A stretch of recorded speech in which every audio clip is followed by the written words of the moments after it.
Hello, everyone, and welcome to Geeky Geezers. I am your host, Aged Boomer, and this is my co-host, PaPa Pacelli. Hello, hello.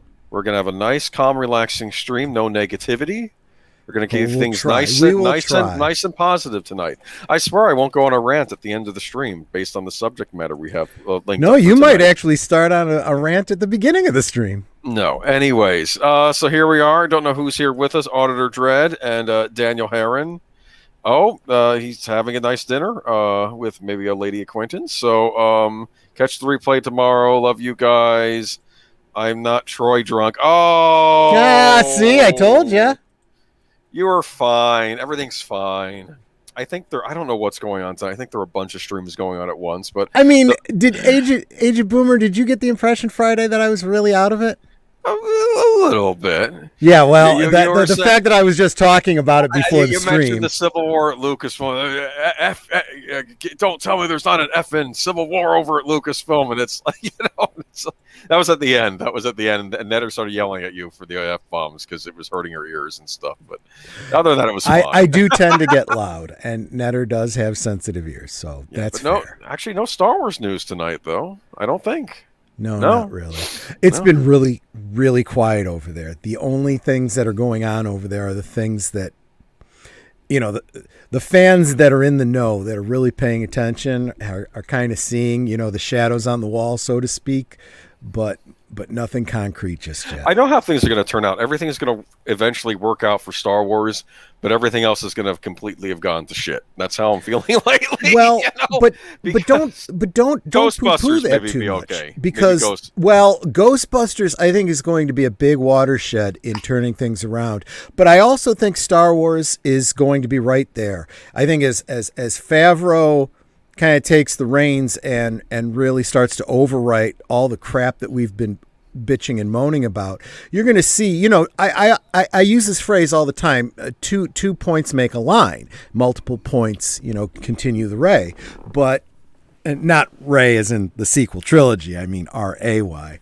But if you look at Sonic the Hedgehog and, clearly sending the message, you listen to the fans, you're going to have positive results, We see it happening with Star Wars. I believe we're going to see it in a very big way with this next Ghostbusters film. In fact, I'm going to go so far as to say that we're going to see some record-breaking numbers with the new Ghostbusters, and it's going to really just put the whole narrative about Ghostbusters right on the shelf. I mean, this whole 2016 Answer the Call thing, it's going to be done. It's going to be over with. It's going to be, look, this is, you want to make money in entertainment. This is what you need to start doing. Quit screwing around with the bullshit, because once that happens, you're just going to see it changing in Hollywood. It's already begun, but you need to get over the hump. And I think that's where we're getting to. Yeah, and I think we're getting there. But again, we have some other hurdles, like I'm going to be going on a Star Trek rant for a little bit. But we have a cool good old days tonight, don't we? You remember what the topic was? No, I don't. Well, I will. It's been a week. I've slept since then. Okay, but here, let me get the screen ready because I have to do a presentation on this too. Okay. Oh, you're getting high tech here. Okay. Yeah, I'm getting low tech because it's a PDF. Anyway, okay. So go ahead and share screen. Share screen again.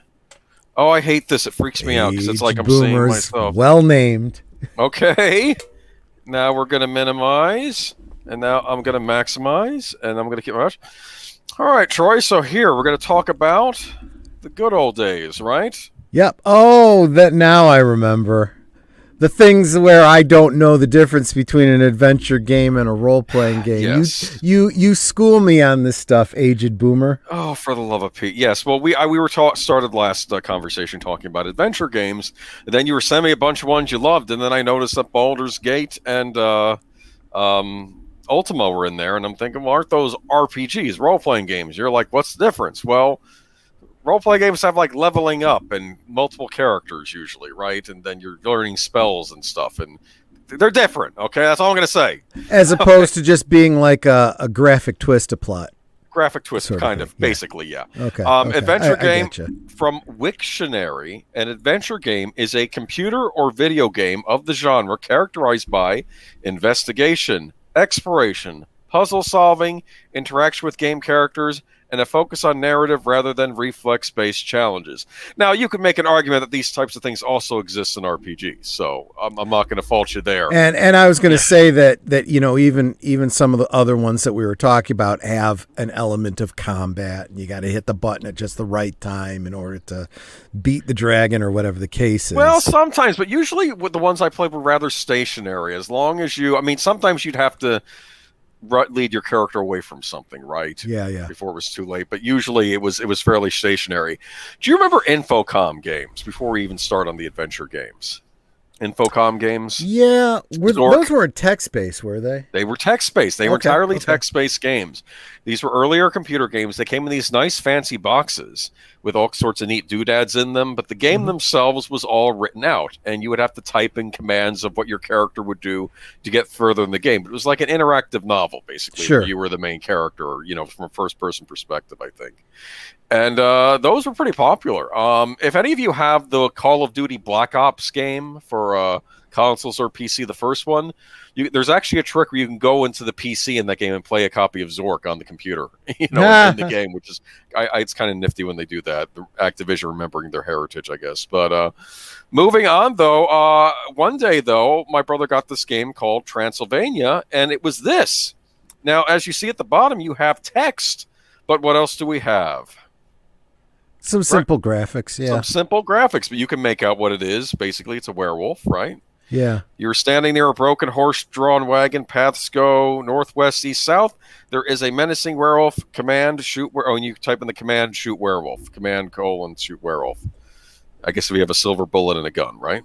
Or an arrow, maybe. Okay. But this was a big deal. Transylvania. No sound. I don't believe there was even any sound in this version of the game. There may have been later. This was on the Atari 800 computer back in the day. Nice. And this was a big deal. And I was like, whoa. You're actually seeing the monsters and stuff instead of just reading about them. That is pretty cool, yeah. I'm getting ahead of myself. Now, this game is called King's Quest. King's Quest. Netter still is a huge fan of this. This is the first King's Quest game. Graphics are rather basic. This was created by Roberta Williams. Yes. She is known as the creator of the graphic adventure game. So these things we're talking about now were created by a woman. Okay. No, I know. That's the point. Okay. Yeah. We always pretend like the past, everything was horrible. No. Oh, okay? I see what you mean. You know what I'm saying? Because no. Women never did anything before 2001 or something like that. And credit where credit is due. Okay, she created this entire genre of gaming. Okay, and good for her. And I loved her games. King's Quest was a long running series. Went on for several ones. I remember a friend of mine got King's Quest 5. Look at those graphics, huh? Yeah. Quite a leap, huh? Yep. Pretty neat. I played that game. And I had it on the NES. That's the NES there? Yeah, okay. Yeah. Not terrible considering the restraints of the hardware, but not as good as this, yeah. Yeah, that's what I remember, yeah. I remember that you go into this inn at a part in the game. In fact, I don't know if it's this building here. This could be the inn. You go in there, and your character, King Graham, goes, hi, gentlemen, and good day, gentlemen. And there's like, I'd like to rent a room, or something like that. And they look at you, says, and the owner goes something like, what do you want or something? And then like his henchman next to him says, hey, boss, this guy looks like a troublemaker. What do you want me to do with him? And then he says, rub him out. And then you find yourself tied in the basement. And if you didn't get a certain item to get yourself out of it, you're dead. Okay. Yep. The thing is that you walked into an inn. It's an inn. You're murdering me for walking through the door. Oh yeah, every step of the way. In order to get the next little item you needed to have solved something else or whatever. Yeah. Oh, that owl would follow you everywhere, right? Oh, that was annoying. Yeah. There's a YouTuber called her name is Hungry Gorilla, which I think was maybe a misspelling of Hungry Gorilla in some old NES game, but she plays a lot of these old games. Yeah. What'd she say? What'd you say again, Nutter? The jeweled egg and the nest in the tree. Yep, jeweled egg, nest in the tree. Exactly. Oh my goodness. Okay. But at the beginning of the game, the owl starts explaining, "Oh, King Graham, your castle disappeared. It was quite a, it was quite a horrendous ordeal for me to witness. I'm shocked still." Like he's complaining about the effect that happened on him, and the host of this YouTube channel says, "Yes, let's make it all about you." Yeah, exactly. It's like.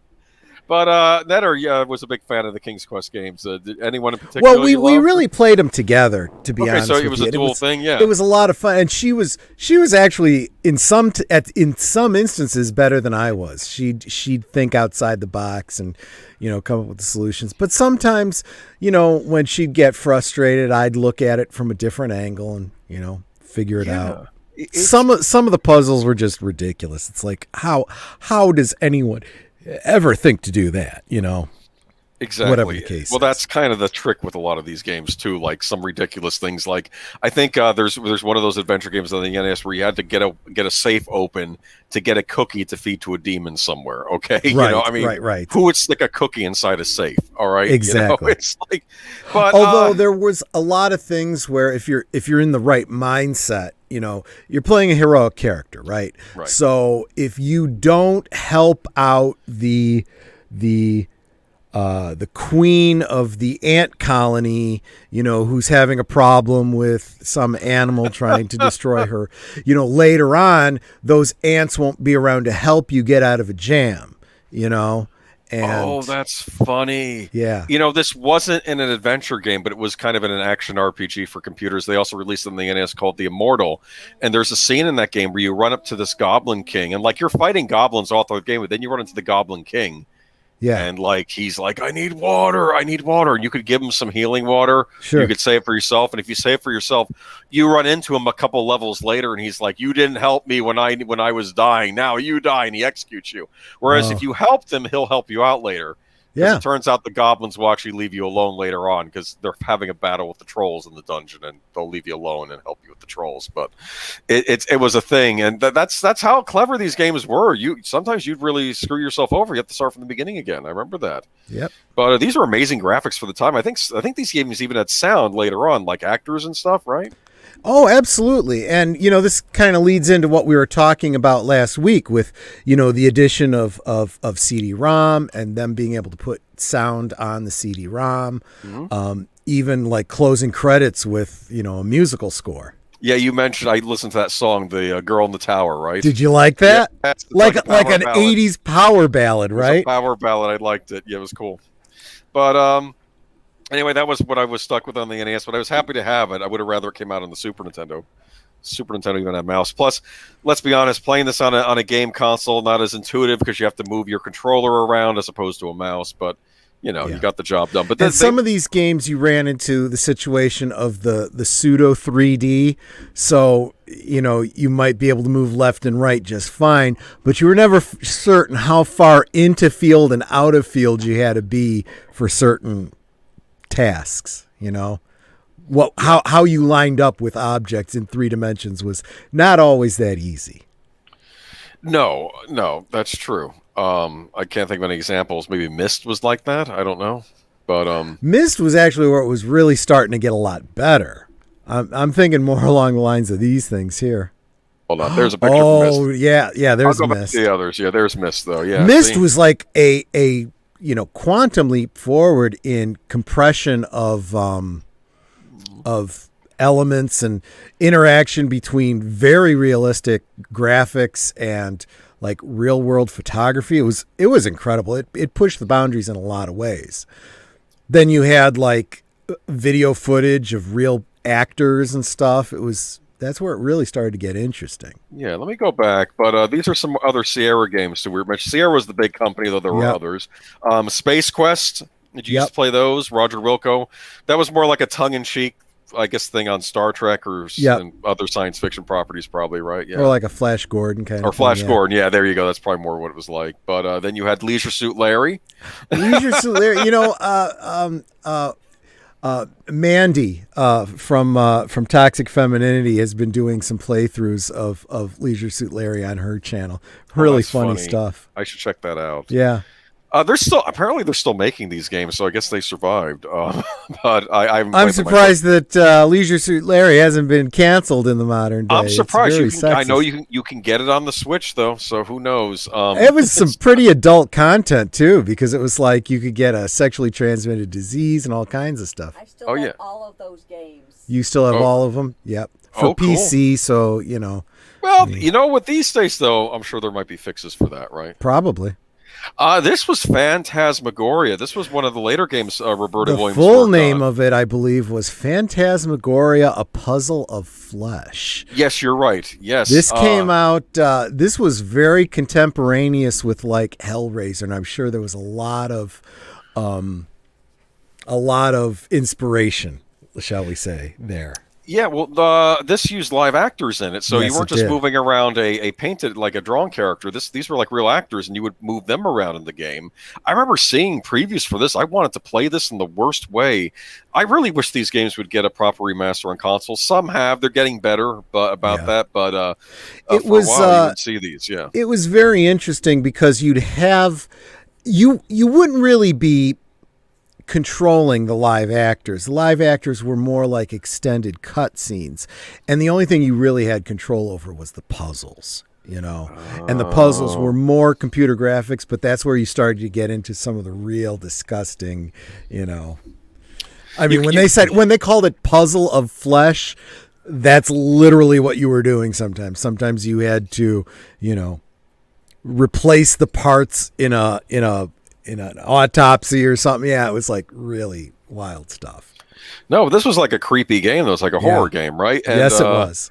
And I really wanted to play this in the worst way, but I would argue some games like this were probably precursors to what we get later with stuff like Resident Evil and things like that. But I felt like because this was so much more of a story-driven thing, it was like an interactive movie almost. Oh yeah, You know, it looks really cool. But I never got around to playing it a lot of myself. But you can catch some of the video clips on YouTube. They're pretty gross. You see how I guess the guy who owned the house murdered his wives. That was a part of it, right? And horrible things.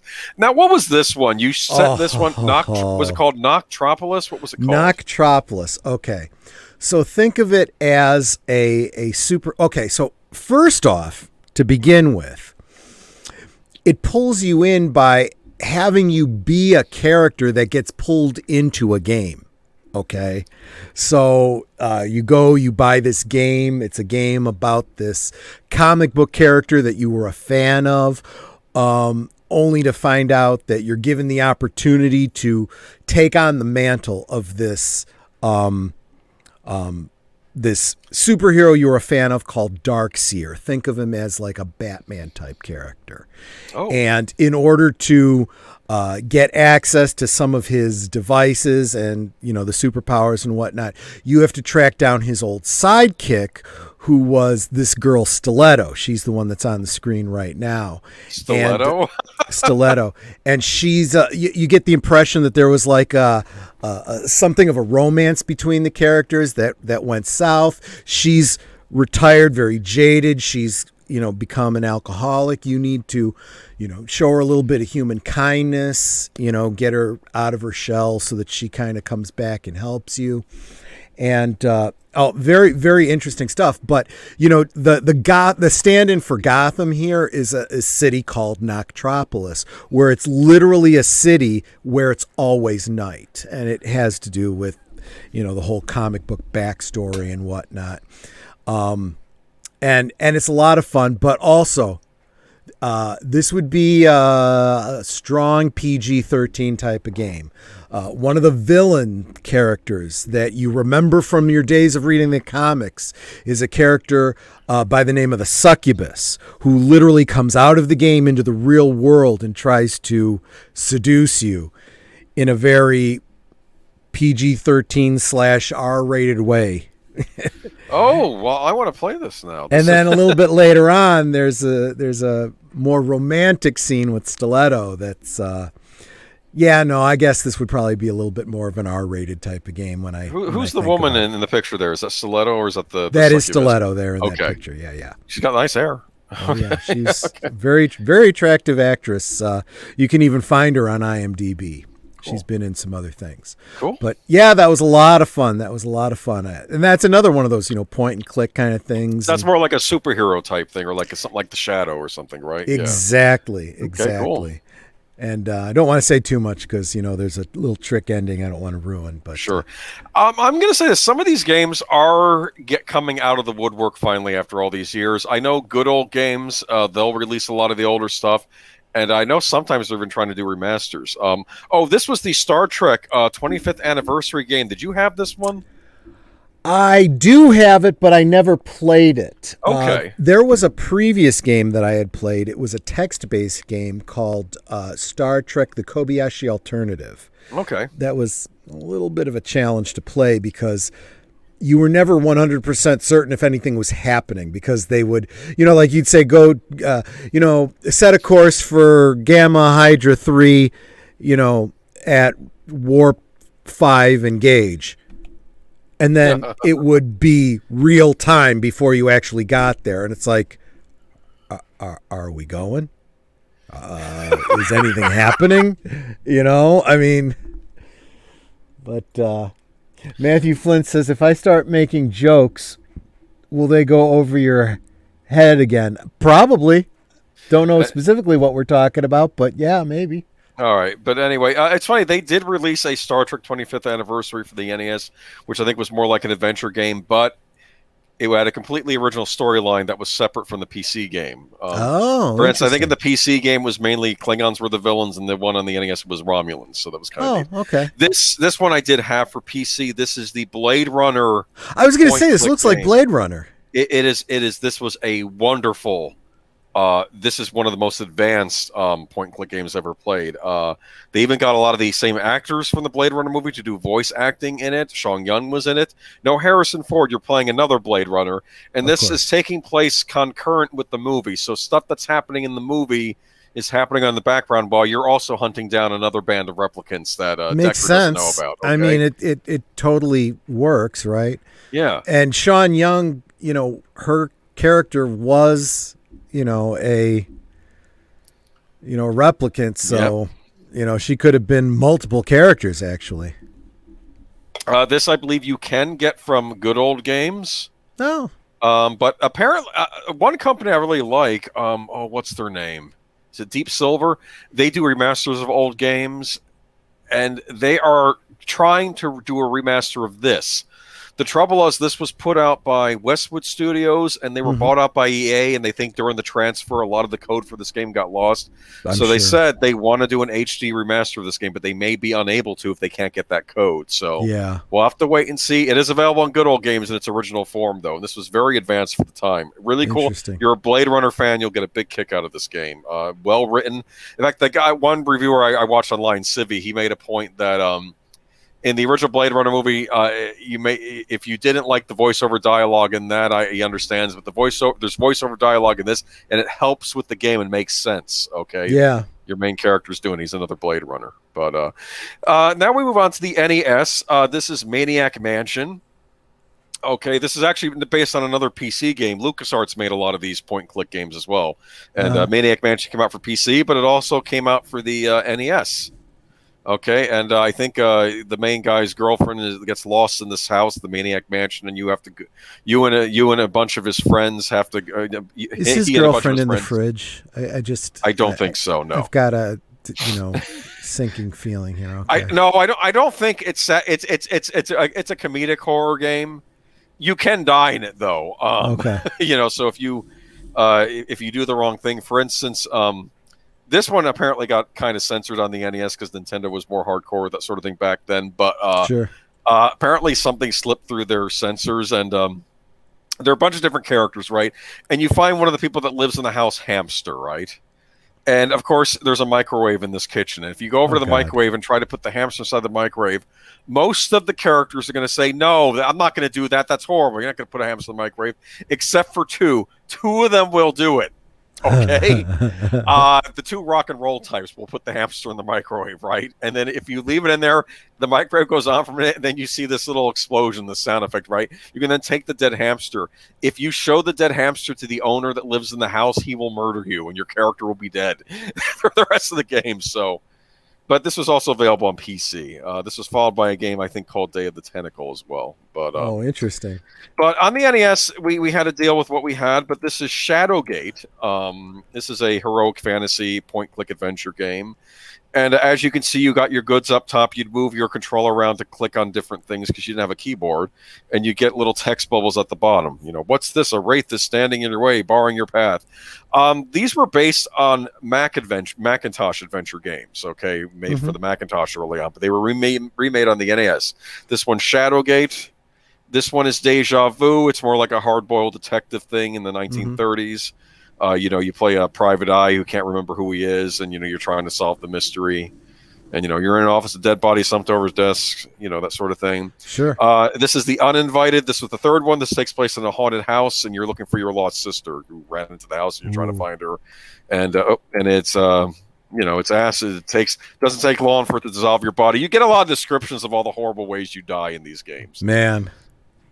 The neat thing about these NES games is they have been re-released again in a neat collection, and it only costs $8. You get all three of them, and it's available on Steam. It's also available on Xbox and PlayStation. So if you have any of those systems, you can replay these NES adventure games. Considering the fact that this one, The Uninvited, goes for $100 used as an NES cartridge, $8, not a bad deal. And that first game I showed you, the adventure game, I'm sorry, the heroic fantasy one, Shadowgate. This got remade a few years ago. The original creators decided to do a crowdfunding campaign and said, you know, help us, you know, raise funds like how, you know, people in Comicsgate and other things do funding campaigns for their things. And they were able to, you know, fund a remake of the original Shadowgate. Now, it has some of the puzzles are the same and some are completely different. So it's like a remake. So not everything's the same if you play the original. And you can even play with the original Nintendo soundtrack if you don't want to play with the new orchestrated music, or the new soundtrack's good too, though. So I'm not gonna. And it's really neat. And this one you can also get, and this is available on game consoles and on mobile devices as well, and PC, obviously. But that's it, though. But let me go ahead and X out of this and stop the screen share, since screen sharing always freaks me out a little bit. Because I don't remove. There we go. We're back to normal. is talking about an Infinite's FMV horror game called Night Trap. It was more video footage than actual game. Night Trap. I never got a chance to play Night Trap. This was the big game that came out for the Sega CD back in the day. It had Dana Plato from Different Strokes was in it. And like you would observe these different rooms, and you'd have to, I guess, stop the girls from getting killed or by these weird burglars or guys dressed in black. You have to set off traps for them. Don't quote me on this. I never actually played it. I do own it, though, because they re-released it on the Nintendo Switch of all systems. You can get it for your Nintendo Switch, and maybe it's available on PC as well. And, of course, they did their best to remaster the old FMV video, you know, but it still looks kind of basic for the time, you know, because it's back... This was back when they were introducing full motion video. Now, is that an adventure game? I mean, it's a relative. I don't know. Maybe it is. Maybe it isn't. I don't know. But I do remember when that game came out. Now, did you say it was on the Sega? Sega CD. Okay. Yep. I found a playthrough of it. I'm going to save it for later. It's a funny game. Like, the acting is not the best. But let me see here, though. Reminding me of the Sega Mega Drive game Comic Zone.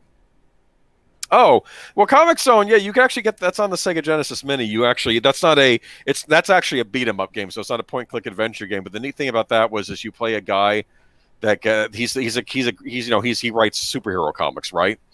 And then something happens and he gets sucked into his own comic book and has to fight the bad guys in the comic book, but he actually has to jump through panels. Do you understand? It's kind of neat. Yeah. It's kind of a neat take on that. But yeah, anybody else? Missed had full motion video. I'm just seeing if I missed anything here. Yeah. Oh, I like ending. Oh, look at this, Zootopia. Thank you. Yes, I like ending my week of listening to these two. We appreciate having you, Zootopia. And I think what you were telling me the other week about what was going on with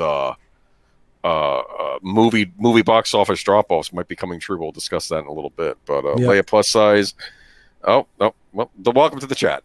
Didn't say anything about the full mode. Okay, but anyway, that's what we had for entertainment back in the day. And you know what? They're still entertaining now. And seriously, if that Blade Runner remaster comes out, do yourself a favor. If you're an all Blade Runner fan, buy it. Okay, buy the re-release when it comes out. It should come out for everything. No, he says that Baldur's Gate is a role-playing game. He doesnn't count that as an adventure think game. So. Of course, if you're a fan of Baldur's Gate, those have gotten re-releases as of late as well. I think it even came out on the Switch. In fact, until just recently, Netter was replaying one of the what do you call it? King's Quest games that she got on Steam. I mean, literally, really? because you brought it up last week, it got her thinking about it. So she was. Was it the new one? Was it the new one? Because they released a new one. It's a newer one. After all these years, they made a new one. It was. I haven't get a chance to play it. It was released in episodes, but that's cool. It basically starts with an old King Graham talking to his granddaughter, telling her the story, and you're playing the adventure of that story. I have a suspicion it's the new one they did. I'm curious about it. Actually, let me know if it's any good because she's enjoyed it. Yeah, because I think it was by the same people that made the whole thing. But look at this. Netter says, I have all the old PC games on disc. Leisure Suit Larry, Baldur's Gate, King's Quest, and tens more. Okay. Yeah. But, Telltale sort of brought this back. Theirs were a little bit more simpler than the old adventure games we knew, but they kind of had that feel. They did one based on Game of Thrones, which I played a bit of. And I have to tell you, they even got the actors from Game of Thrones to be on it, and nothing in that game terrified me more than being a chambermaiden or whatever at King's Landing, because you play different members of this household, and one of them was one of the women over at King's Landing. She was like one of the sisters in the family. She was working for Marjorie Tyrell, I think, right? Okay. And you have to meet Cersei Lannister in one scene. Oh gosh. And I don't know. You're like brought before the court and you have to answer her questions. And I'm sorry, Cersei terrified me. Okay. I can understand that. Everything in that game, all the horrible stuff, it was Cersei that terrified me the most. I don't know why. Yeah. But anyway. Yeah, but cool stuff going on. But yeah, that's it for adventure games. But so many more we didn't even get a chance to mention. I think Tex Murphy was a big one, right? And there were other things. Yeah. And I really hope that in the coming years they do re-releases of these games and maybe even sequels. But like I said, you can get those old ICOM adventure games, the Shadowgate, Deja Vu, and Uninvited, all in a pack for $8. So you have that going for you. Okay, but I guess we got to get to the news, don't we?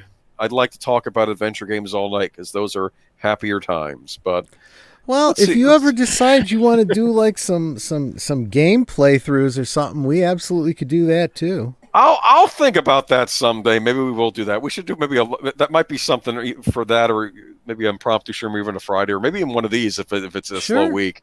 I could do. In fact, I think I have it on Steam. Even though I don't use Steam too much, those adventure adventure game pack, I could probably play it on my Mac and do a share screen. Could I do that? Absolutely. I've never tried this before. I've never tried doing a Let's Play before, so that'd be interesting. But okay, so first news story tonight. Oh, the flash set photos give us first look at the Batmobile, Batcave, and more. Are we excited? I'll put the link in the chat. I gotta say, I don't know. So seeing what the Batcave looks like, the set, seeing that Batmobile. Look, I've got to assume that if they put this much effort into the sets and whatnot, we're going to get a good deal of it, right? Batman has to be a fairly reasonable portion of this film. So I suppose seeing 89 Batman is, something I'm feeling great about. But if they're going to piss all over that character, the way some of the rumors have said, I don't want to see that. I think if we got, honest to goodness, Michael Keaton Batman back and he was playing the Michael Keaton Batman in this movie, that might be enough to get me in the door. I think I would be excited enough to see that. As if they don't poke fun at the character, if they treat him with respect, that might be enough to at least make me give this movie a look. It's the terrifying rumors we've heard that they're gonna, I don't, they're gonna make him a toxic male or do all this other stuff, which I hope they don't do. See, I never know what's real and what's not anymore, right? Okay. Yeah. With these rumors. So we should wait until we have more confirmation on that. But yeah, I'll say this: the Supergirl. I guess this alternative universe Supergirl was looking better than those initial shots I saw. So that shot that I put into the thumbnail definitely shows her with a cape. So that theory that either that was just a test of the rigging that we saw earlier, or that the cape will be done in CG when she's got flying scenes or whatever, seems pretty spot on. I don't think it really clarifies whether or not this is the Earth 11 or the Injustice Supergirl. It would make sense if this was an older Batman, that this would be the daughter of Clark Kent and Lois Lane. Is that what she's supposed to be? But that would, assuming that they're saying that the Batman 89 is in the same continuity with Christopher Reeve Superman, maybe.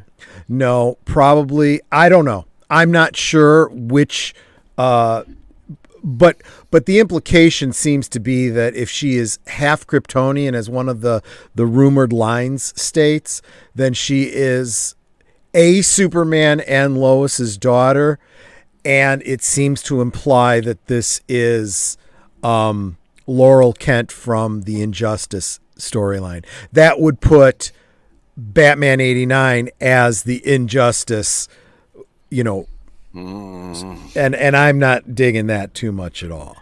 Yeah, that's from that game, right? That game series, I think, and then they made it into a graphic novel. It actually novel. seems more likely, however, that we're going to have multiple alternate, universes. So this Batman 89 is one thing. Laurel Kent comes from another universe. Flash is not from the same universe as Batman 89, we assume. So no reason to believe he's from the Batfleck universe. So exactly. So but anyway, from the article, this says first up what appears to be a screen test of Sasha Kali in her Supergirl costume compared to the stunt rig photos we saw a few weeks ago. This gives us a much better sense what the final costume will look like. Yeah, she's got the cape. I'm hoping the abs aren't as pronounced. Those abs were freaking me out a little bit. Look, I would be happy, even if they're going to be that pronounced, if they just aren't angular like that. If they go more washboard, that'd be fine. Yeah, I mean, it's a very simple thing. That's like, look, that looks dumb. Anyway, it looks painful, actually. And they said they have looks of Batman 89 Batmobile, which looked cool. A modified version of the Burton Batcave.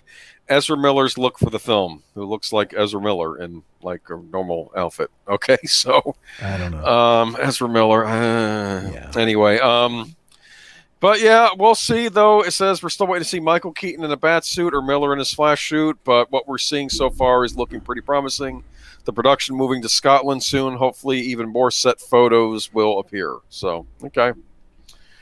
What do we think, though? Something else that I just thought of about this? We have Batman 89, and as far as I know, Tim Burton has nothing to do with this. Yeah, and I don't want this to turn into a Jake Wayne, like Jake Skywalker. That's not. Yeah, I hear you loud and clear on that. Don't make him a miserable old Bruce Wayne. We already saw enough of that on Batman Beyond. Yep. Okay. Actually, I was saying if they were going to do a Batman Beyond movie, they could have cast Michael Keaton as the older Bruce Wayne in that. There are still rumors that could happen. If this is well enough received, we could end up with a live action Batman Beyond with Michael Keaton. We're getting to the point where they could just set it now. Batman 89 happened, and then this is the future, and I don't know. That's exactly right. Okay. But still waiting to see Michael Keaton in the Batsuit. But yeah, we'll see. I mean, this isn't bad news. This is more or less neutral news. We don't know yet. If you flavor it with the topic from last week, this could be disconcerting. But in and of itself, it could be positive. This could be something to look forward to. Who knows? We'll see. Melissa Harris, Reeves Superman and Batman '89 comic crossover will be cool. I agree. Is that for sure happening? I don't know if that's happening or not, but that'd be awesome if that happened. I'd love to see that. I would love to see that. I loved the Batman 66, Wonder Woman 77 crossover. That was good stuff. Autodress says, I think those abs are actually her safety support gear when they raise her to mimic flight. I hope so. Like I said, so like I said, let's not maybe freak out before we don't have the information. Let's just take it in as we get it. But yeah, we'll see what happens. Definitely interested to see Michael Keaton back as Batman, though. I've missed him. In fact, I thought it would have been cool, even if they couldn't do that, if they could have done like one of those made-for-video animated movies and gotten like Michael Keaton and Jack Nicholson back to Jack Nicholson's character would be dead, but I don't know, just get Michael Keaton, do the Batman with Billy D. Williams as Two-Face, do the one they always planned to do. That would have been good. Yeah, and they could have done with voiceovers, but just make it look like the Burton Batman movies. That would have been neat. I would have loved that.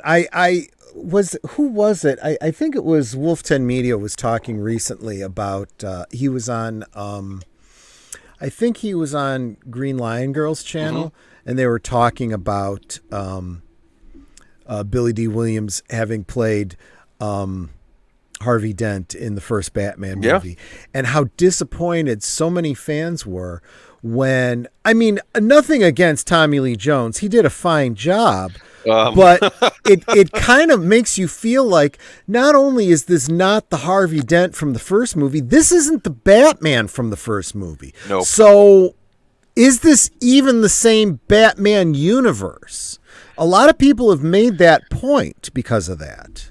It's a real problem when you get into the Schumacher movies, because I'm watching them and I'm like, are these related? They do little nods, like I think they make a point about how Bruce Wayne saw like he dated Catwoman or something, or he had a thing for women in leather, like with the cat. I think the psychologist mentions that to him or something. But I would argue that I feel like the animated series seemed more connected to the Tim Burton films than the Schumacher films.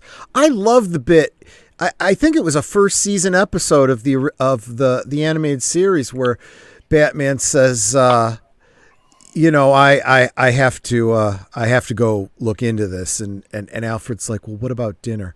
He goes, I'll have it when I get back, but this time, Alfred, cook the soup, which is of course a reference to the Vichy Soir from the previous movie, the Michael Keaton. That's my favorite scene. Like when he goes, it's cold. It's Vichy Soir, sir. It's supposed to be cold. And I'm like, and he tastes it. He's like, and I love that because that is so Bruce, right? And that's Alfred. He's the gourmet. He probably exactly. He has probably never had the same soup twice, probably, right? Right. Probably Alfred's and so it was very clear that the animated series was definitely trying to maintain some continuity. Obviously not completely, because Joker's alive and he's a different Joker in many ways. Yeah, there's but it still felt like a spiritual continuation that Schumacher's never did.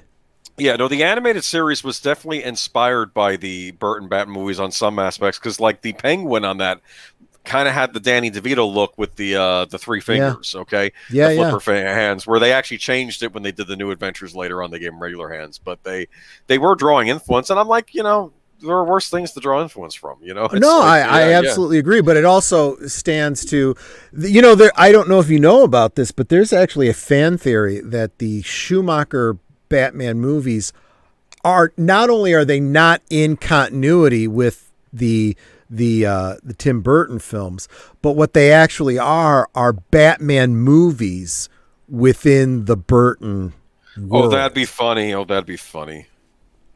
I liked Horizon Talker's comment a minute ago, though. It was like, Tommy Lee Jones is the only Tommy Lee Jones I will accept. Couldn't agree with you more. I'm kidding. Okay. Batman Forever and Robin feel like different franchises than the Burton films. Yeah, we were just talking about that, and I don't know. It's like, they did make a Batman '89 comic that DC Publishing is releasing. Will have Billy D.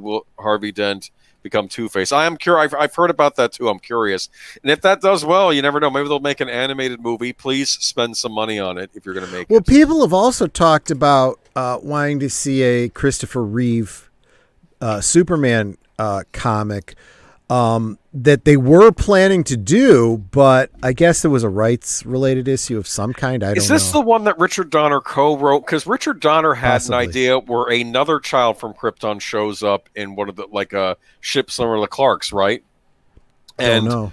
Clark doesn't know what to do with the kid, and I think the Parasite and Lex and I think some of the other Superman villains are going to be in it. The big villain was going to be General Zod, and I think that what's his name co-wrote it. Richard Donner co-wrote it, and it felt, I don't know if that was supposed to be the Christopher Reeve, but it was almost like if he had done a third Superman movie, this is what it would have been like, and it would have been about some him of those having elements, a son, but it would have been another child from Krypton landing on Earth, and some of those elements actually did make it into the mainline DC storyline, and the child was actually in the comics anyway. Was actually Zod and Ursa's son from the Phantom Zone. And Clark ends up raising him, at least briefly. And I don't really remember what all came of that. But that was during that was during the time that Richard Donner was listed as a contributor. Okay. How much he actually contributed, I don't know. But that sounds like something he would have written, though, don't you think? Yeah, I mean, of course, I don't know. That would have been an interesting storyline, because what do? I mean, it's Zod's son, but of course, you don't. But it's not the child's fault, right? The child is not who his father is, obviously. Yes, And I don't really remember. There were some details about, the child. His whole purpose was to help them get out of the Phantom Zone somehow, but I honestly do not recall. I don't recall. But anyway. But I don't know. We'll see. I mean, this is Ezra Miller, but to be fair, I didn't necessarily hate him as the Flash. I just think in real life he's kind of he just needs to get his stuff under control and not choke people. Anyway, though, but moving on from Warner Brothers, we have the reviews are in for LeBron James Space Jam: A New Legacy, and they're not great. Now, I want to say this: I have not seen this movie myself, so I cannot comment. Okay. Yeah, I mean, everything about it sounds mediocre at best. Was it Variety? I think the writer from Variety, I think, said something to the effect of it was a vanity project on two fronts. It was a vanity project for Warner Brothers, and it was a vanity project for LeBron James, which is pretty scathing either way. I've heard some other commentators say, look, the Space Jam, the original, had the fact that everybody loved Michael Jordan. There was no fault, in Michael Jordan. He was great. Everyone loved him. There was no negatives there. Whereas LeBron James, not exactly as universally loved. Yeah, I'll read a little bit from this. Space Jam: A New Legacy currently holds a 31% rating on Rotten Tomatoes. That's bad, right? That's not good. Anything less than 50 is bad. Here are some consensus, from Rotten Tomatoes. Despite LeBron James' best efforts to make a winning team out of the Toon Squad, Space Jam: A New Legacy trades the zany meta humor of its predecessor for a shameless, tired exercise in IP-driven branding. Yeah, that's not good. This almost feels like a sales pitch for Warner Brothers. Okay, that's what I'm hearing about this movie. Because I think they run into different franchises. People were not liking how Batman was treated in this movie, but I haven't seen it. But Entertainment Weekly, here's the thing about basketball. It is extremely watchable. Here's the thing about Space Jam: A New Legacy. It's not. You will be amazed how little the basketball game resembles an actual sport and how hard it is to sit through. Ike's AV Club. Space Jam: New Legacy takes almost nothing but wrong turns, all leading to a glittering CGI trash heap of cameos, pat life lessons, and stale internet catchphrases, and Polygon. Yeah, I notice these are all from sites I'm not particularly a fan of. Okay, Yeah. So for all I know, and this makes me, I've always had a theory too that if it's something Disney releases, it gets a pass, but they can lay into stuff other things. You understand? Yeah. So like they have all this pent up hatred. So I don't know if this movie is as bad as they're saying, but I just noticed it's a Warner Brothers release, so they can lay into it no problem. I don't know, because I'm not a fan of some of these sites. But Space Jam: A New Legacy is only satisfying to people who care about marketing and company profits. People who approach it as a product that's successfully been sold. It's like a basketball game. Your favorite team is winning, except the team isn't one playing on screen. It's the company that sold you the ticket. Ouch. Okay, so, and it keeps going on and on from there. So, I don't know. People like Don Cheadle in it, apparently. Oh, Don Cheadle was in it? Yeah, he plays the villain. I think he's the algorithm, but his name is Algae Rhythm. Oh, gosh. I don't know. I thought it was kind of funny. I don't know. You don't like that? Okay. All right. Anyway. It's kind of weak. Okay. You don't like that. Okay. Well, but this leads into our next story, right? Yeah, and this kind of, after kind of poo-pooing Space Jam in the reviews, on the other hand, Space Jam: A New Legacy steals the ball away from Black Widow with $32 million opening, best for family pick during the pandemic. Another YouTuber put it this way, said that Space Jam nukes Black Widow from orbit. Wow. Yeah. I don't know though. Would we say 32 million is a nuke? That's how much it made. Is that correct? Apparently, in its opening week. Okay. Because I'm always hearing, let's make $100 million. Needs to make $100 million. Maybe Space Jam didn't need to make that much. I don't know, but well, and again, I think we're also going to have to. I don't think you mentioned it in the previous section. Now, but we're starting to talk numbers here, and I think we have to bring up what we were talking about when we were talking about Black Widow last week. How much of the dollar values are we ascribing coming from movie theaters, and how much of it is coming from, streaming? And the fact that Disney decided to tap into their streaming numbers and disclose those numbers in order to say, look how much money we made. So you think? Yeah, but, that's not a lot when you consider that you had to add your streaming service as well. This movie is Black Widow. I have to tell you, it's not sounding like it's the resounding success the media and everybody was claiming it was. Let me read this to you. Warner Brothers' long-awaited sequel to the 25-year-old family classic Space Jam: New Legacy had a 4-point shot at the box office today with 13.1 million for what would be a 32 million opening weekend. That's this weekend. The result squashed the second Friday anticipated weekend of Disney Marvel Black Widow, which did 8 million yesterday, one of the worst Friday-to-Friday drops for a recent standalone MCU title, at a negative 80% on its way to a 25.6 million second weekend, a 68% drop, no thanks to the film's availability in homes on Disney Plus Premiere for $29.99. Yeah. And this is exactly what I've been saying. A lot of industry people have been saying this whole model of trying to get people to watch it in the theater at the same time it's on your streaming service. And no, I mean, think about it. Go back 20 years. Okay. Would you release a movie in the theater the same day you're releasing it on DVD? No, you would not do that. That would be stupid. You release it in the theater, you get all the money that you can, then you release it on cable, and you get all the money you can there, and then you release it on DVD. Now, they're trying to do it all at once, and they're getting just a trickle by comparison to what they were getting. I have to say I was surprised because I clicked on my Paramount Plus the other day, and what do I see on there? A Quiet Place 2. I'm like, wow, I can actually watch this. And it was only in the theaters like a month or two ago. It's like, Zootopia has Black Widow needs to make over $550 million to break even with its second weekend drop. I don't see how that happens. I have to say, you were bringing that up to me the other week after Daniel's stream, how a lot of these movies now are having really bad second weekend drops. And do you think it has anything to do with the fact that they're streaming on these platforms and maybe piracy is happening? Because can't you just record it off? Okay. I honestly don't think. Well, you know what? I don't know. I'm going to say piracy could have something to do with it, but I'd say that's tertiary to two other major factors. One is, you know, it is on a streaming service, right?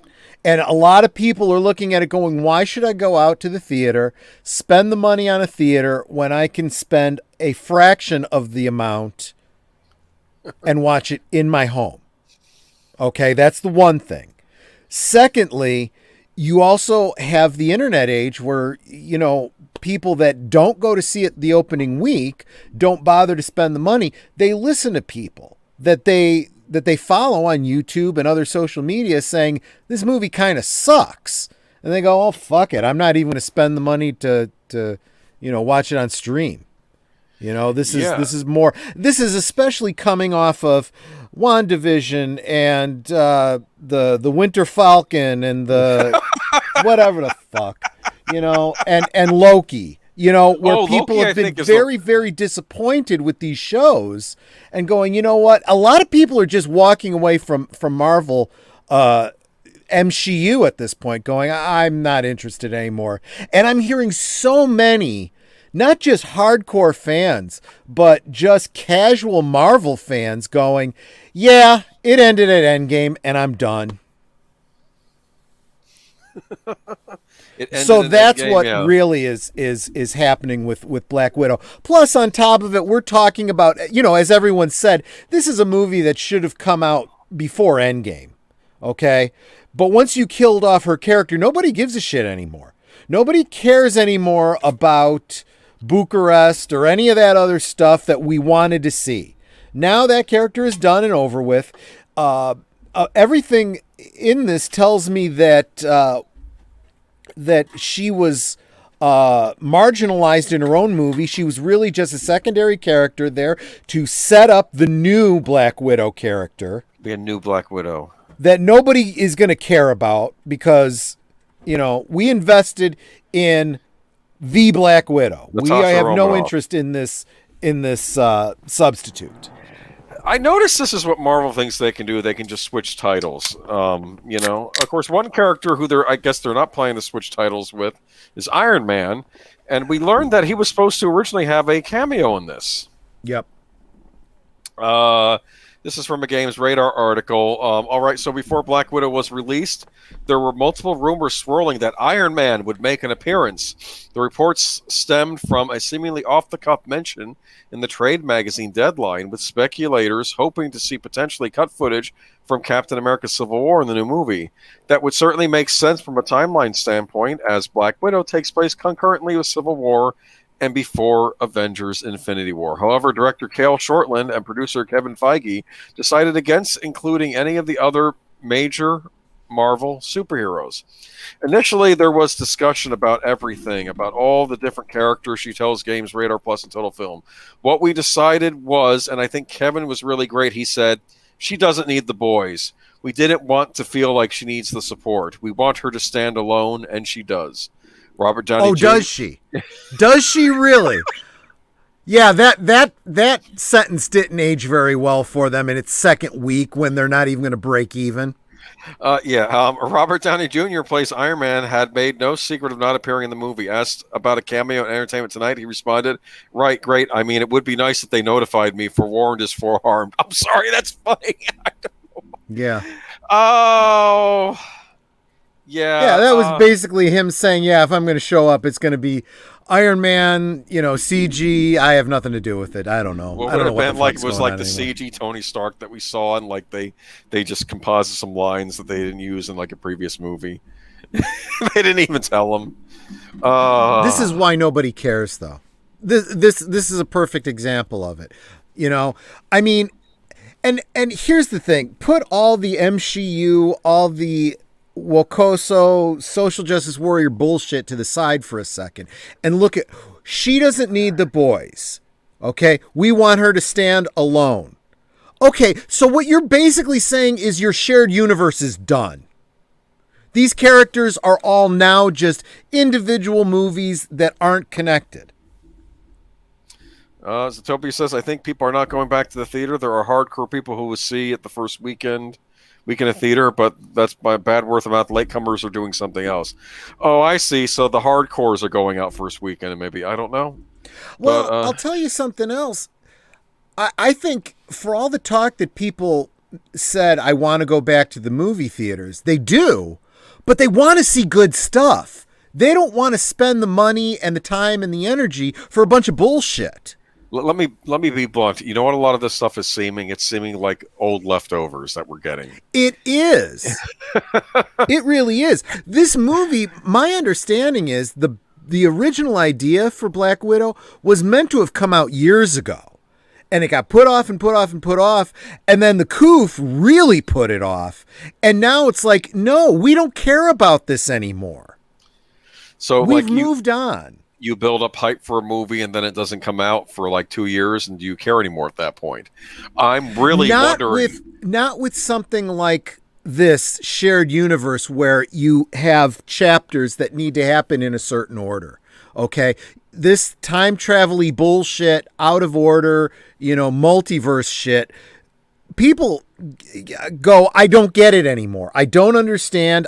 She's dead. Why are you showing me this? Oh, this takes place before? Well, you should have shown it to me before. I'm kind of done with this. Yeah. Whereas I would argue that something like Ghostbusters, look, we've waited 30 years. We can wait another year to get us past the COOF. But I feel like they've kept a lot of that movie under wraps too. We don't know a ton about it, do we? We've seen a couple of scenes. They've done a brilliant job of giving us just enough to make us feel good about it, excited about it, look forward to it.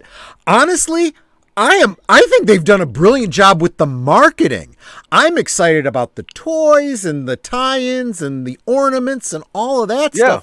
And we're talking over a year before the movie comes out. Yeah, I don't have anything bad to say about Ghostbusters right now. I'm keep my fingers crossed and that it'll be good. It's looking promising. That's all I'm going to say. But Black Widow, and I'm terrified. I have to tell you, you want to stick the knife in me and twist. It's what they're going to be doing to James Bond. Okay, that's like, I don't want to say that's like my Star Wars because I like Star Wars as well, but like James Bond, that's like my reason to go to movies was James Bond movies. James Bond really is a whole other animal, to be honest with you. Really terrified. Not only do we have the issues of the Wakosos that are messing around with our favorite, franchises, but we have this very weird situation with James Bond where you have different distributors, different movie companies changing hands left and right. It's really, really up in the arms. I mean, at least Marvel is Marvel. It's owned by Marvel. Marvel is owned by Disney. It's all one company. They can make it. They can distribute it. It's done. James Bond is like all over the place, and everybody has their hands in it. I believe it's coming to Paramount Plus after its theatrical run, and I'm thinking, wait a minute. I thought, is it Paramount? Is it Universal? What the? I thought James Bond's new home was Amazon. I keep hearing every article saying, which of course it's not. What else was? I told you I ran into something weird the other week where you want to watch Godfather, you got to go, I think, to HBO Max, and if you want to watch Harry Potter, you got to go to Peacock. It's like all these things that should be in their respective networks. Yeah, like is the biggest problem with I bitch and moan about Disney pulling their whole Disney Vault thing in a new way with their streaming services by not putting everything out on Disney Plus, but what really confounds that is all these licensing agreements where before they had a streaming service, they had to contract with other companies to stream it and so on and so forth. So it's all over the place, and all of these companies have this problem. So until they get this ironed out, I don't know. It's a new format war in a whole new way, Oh, I want to read a little bit from the end of this other article that goes with what we were just talking about, though. It said, instead of a Tony Stark cameo, Black Widow chose to remind audiences of its place in the Marvel Cinematic Universe in another way by showing William Hurt's Thaddeus Ross coming after Natasha for violating the Sokovia Accords, because you get to show a bad male. Okay, that's why they had him in there, right?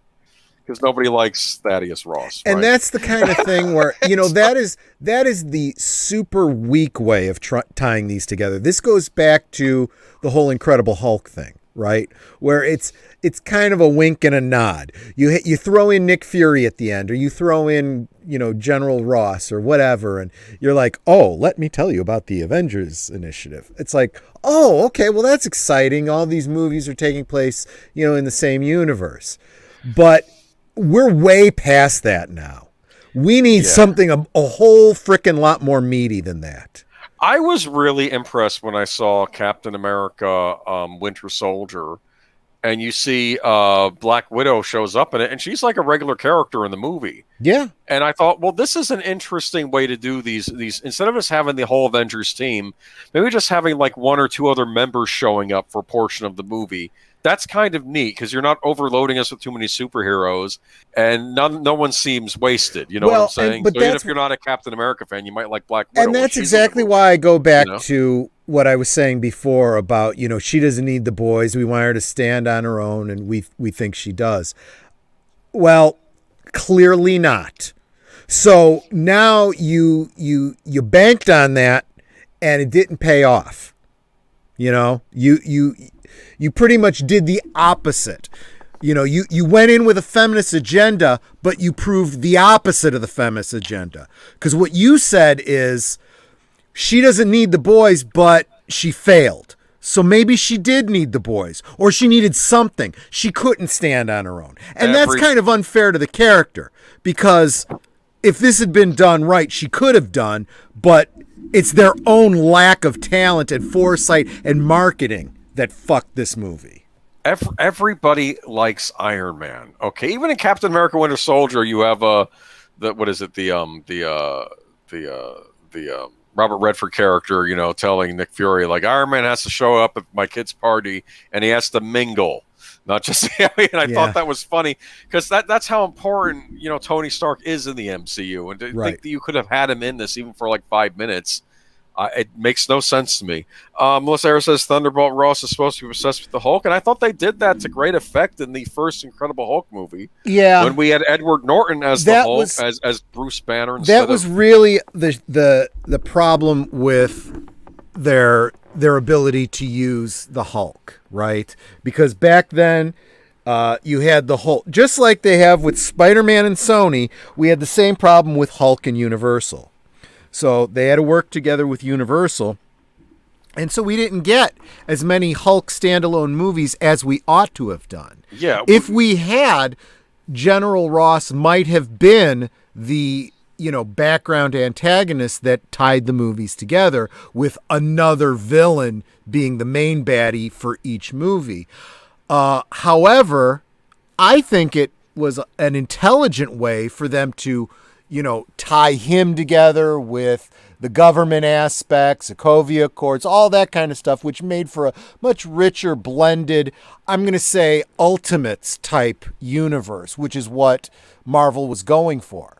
That would have been neat. I mean, I like Thunderbolt Ross as an antagonist. In fact, I liked him in that Incredible Hulk movie. Remember when she talks to his daughter's new boyfriend, because her and Bruce broke up when he became the Hulk and ran off, and like her current boyfriend doesn't like Thunderbolt Ross either, and he's telling him off, and he's like, where does she find these guys? And like, it's not the guys, you're an asshole. Okay. Yeah, exactly. It's here's the problem, and I think that Marvel, the comic book company, when they were doing good work, when they started their whole Ultimates thing, they saw this, right? You had all these different comic books that, although they were set in the same Marvel universe and there were crossovers, by and large, they were kept compartmentalized. So the Hulk had his villains, and they stuck with him, and it was like they didn't behave as though they were part of a bigger universe. When they got to the Ultimates, they started to say, let's be a little bit more logical about this, right? Mm-hmm. We've had the Kingpin be the villain for multiple New York-based, characters. Yeah. So let's, Ross is an agent of the government. The government has to deal with superheroes in general, not just one. Let's start playing this out. And then there's Nick Fury, and it became a much more integrated, kind of storyline, much more organic, which is what they were doing when the Marvel Universe was really, doing well. So I really have no problems with that. But now it seems like they're going back to trying to put everyone back in their bin because the women got to stand on their own and the men can't mansplain. We can't have Doctor Strange, who is for the love of Pete. The Sorcerer Supreme can't come and tell Wanda, who just, kidnapped and tortured a town. That's not good. You shouldn't do that. Because that would be mansplaining. Correct me if I'm wrong, but wasn't the original reason, or so I'd heard, the reason why Disney purchased the Marvel Studios to begin with was because they had in their parks all this line stuff of the Disney princesses for the girls, but then they wanted something for the boys. And they had other things, and they figured the superheroes would attract the boys. And of course, both groups can watch the other thing. I'm sure plenty of boys can watch Aladdin or something else, and the girls can watch an MCU movie and enjoy it. But I think, what's the target audience? And you're absolutely right. I mean, from a marketing standpoint, it makes perfect sense. We want all ages, we want all genders, right? Yeah. We want the boys, we want the girls. Boys going after the action and adventure, girls going after the romance and princessiness. And there's nothing to say that either can't enjoy the other. That's what I was about to say, because I think you do have the boys, with Aladdin and, all those characters, and who knows, maybe even a little bit of the Prince Charming and all that kind of stuff. Right. But then you got the girls, with Wanda and Black Widow and all that. They could get into the action adventure, especially as they get a little bit older too. But yeah, it's like that was the idea, but the execution was way more divisive and has really pushed more people away, I think, than it's pulled them in. And let's be honest, a lot of the best female Marvel characters are in the mutant category, like a lot of the women in the X-Men. I think even Scarlet Witch is supposed to be a mutant in the comics, right? I could be wrong. She is. Yeah. So there you go. Okay. So let me just sum it up for you. I mean, how did Captain Marvel go over? Her toys did not sell. They were peg warmers. They could barely give those effers away. We still have yet to see Captain Marvel 2, where apparently the mainline Captain Marvel, who is going to be taking over the reins of the Marvel Universe, is being sidelined in her own movie, just like all these other characters seem to be. Well, now, we don't know that. I think it's pretty much right there in the title, The Marvels. Anyways, let me see here, though. Melissa Harris says they're killing off Doctor Strange. Is that in the comics? I'm not even following that stuff anymore. But anyway, moving on though to other things. Let's move away from Marvel now, can we? For 1 week, maybe, please. Yeah. Or can we move away from Marvel? That's maybe not, because the next story deals with WandaVision director Matt Shakman. Let's go for it. I have to say, it feels like, even though these are all companies that are competing with each other, they keep hiring the same people. It's very incestuous. Yes. So what difference does it make? Okay. Hey, can you come do for us what you did for that other company? The way you bankrupted them, could you bankrupt us too? Wait, Horizon Talker, I'm going to mention this though. Hold on. Disney for Voice. Let me tell you about my OG Prince Philip. Dude rocked up to the castle, wasted the thorns, killed a dragon, and never once backed down. He was a paragon of core. Say his name. Yeah, I like Prince Philip. In fact, that's one of my favorite Disney movies, is the original Sleeping Beauty. And then they had to, well, anyway. Next Star Trek film to be directed. Oh, but didn't he get hashtag Me Too'd because she didn't consent to the kiss? I didn't want to bring it up, but yeah, that was a... Prince Philip didn't, there's no... Well, that was Prince Charming, everybody. But it's all the same, yeah, because, even though it's part of the curse. Anyway. Okay. Next Star Trek film to be directed by WandaVision's Matt Shackman, script by Lindsay Beer and Geneva Robertson Drouet. Okay. You excited? Nope. Look, I know you have your take on this. My take is I don't think we're even ever going to get there. This is the seventh, eighth, 25th time that they're announcing Star Trek 4 from Bad Reboot. This is the quest for funding again. Okay. Can I please just read this article? Maybe you can treat it a little seriously. You're supposedly you're Mr. Star Trek. You're a Star Trek fan. You're a Trekkie. I'm kidding. This is the guy who, they say I like science. I truly believe in science. I believe the evidence, and the evidence is this is just more of the same. I think this is going to happen, and it's going to be big screen and IMAX and Paramount Plus and everything. Tell me more about my eyes. Are you going to eat something? What is that? Yeah, I'm taking out some pretzels. I'm going to sit back and listen to you tell me how great the new Star Trek movie is going to be. Can I just read this article to our patient listeners? After orchestrating the Marvel Disney Plus series WandaVision to a 23 Emmy nomination haul, Matt Shackman has made a deal to direct the next untitled Star Trek film for Paramount and Bad Robot's J.J. Abrams. J.J. Abrams doesn't seem to leave anywhere. He keeps... Anyway. Deadline hears the film will now move at warp speed and begin production next spring. This is greenlit. This is Project Greenlight, and it's greenlit, okay?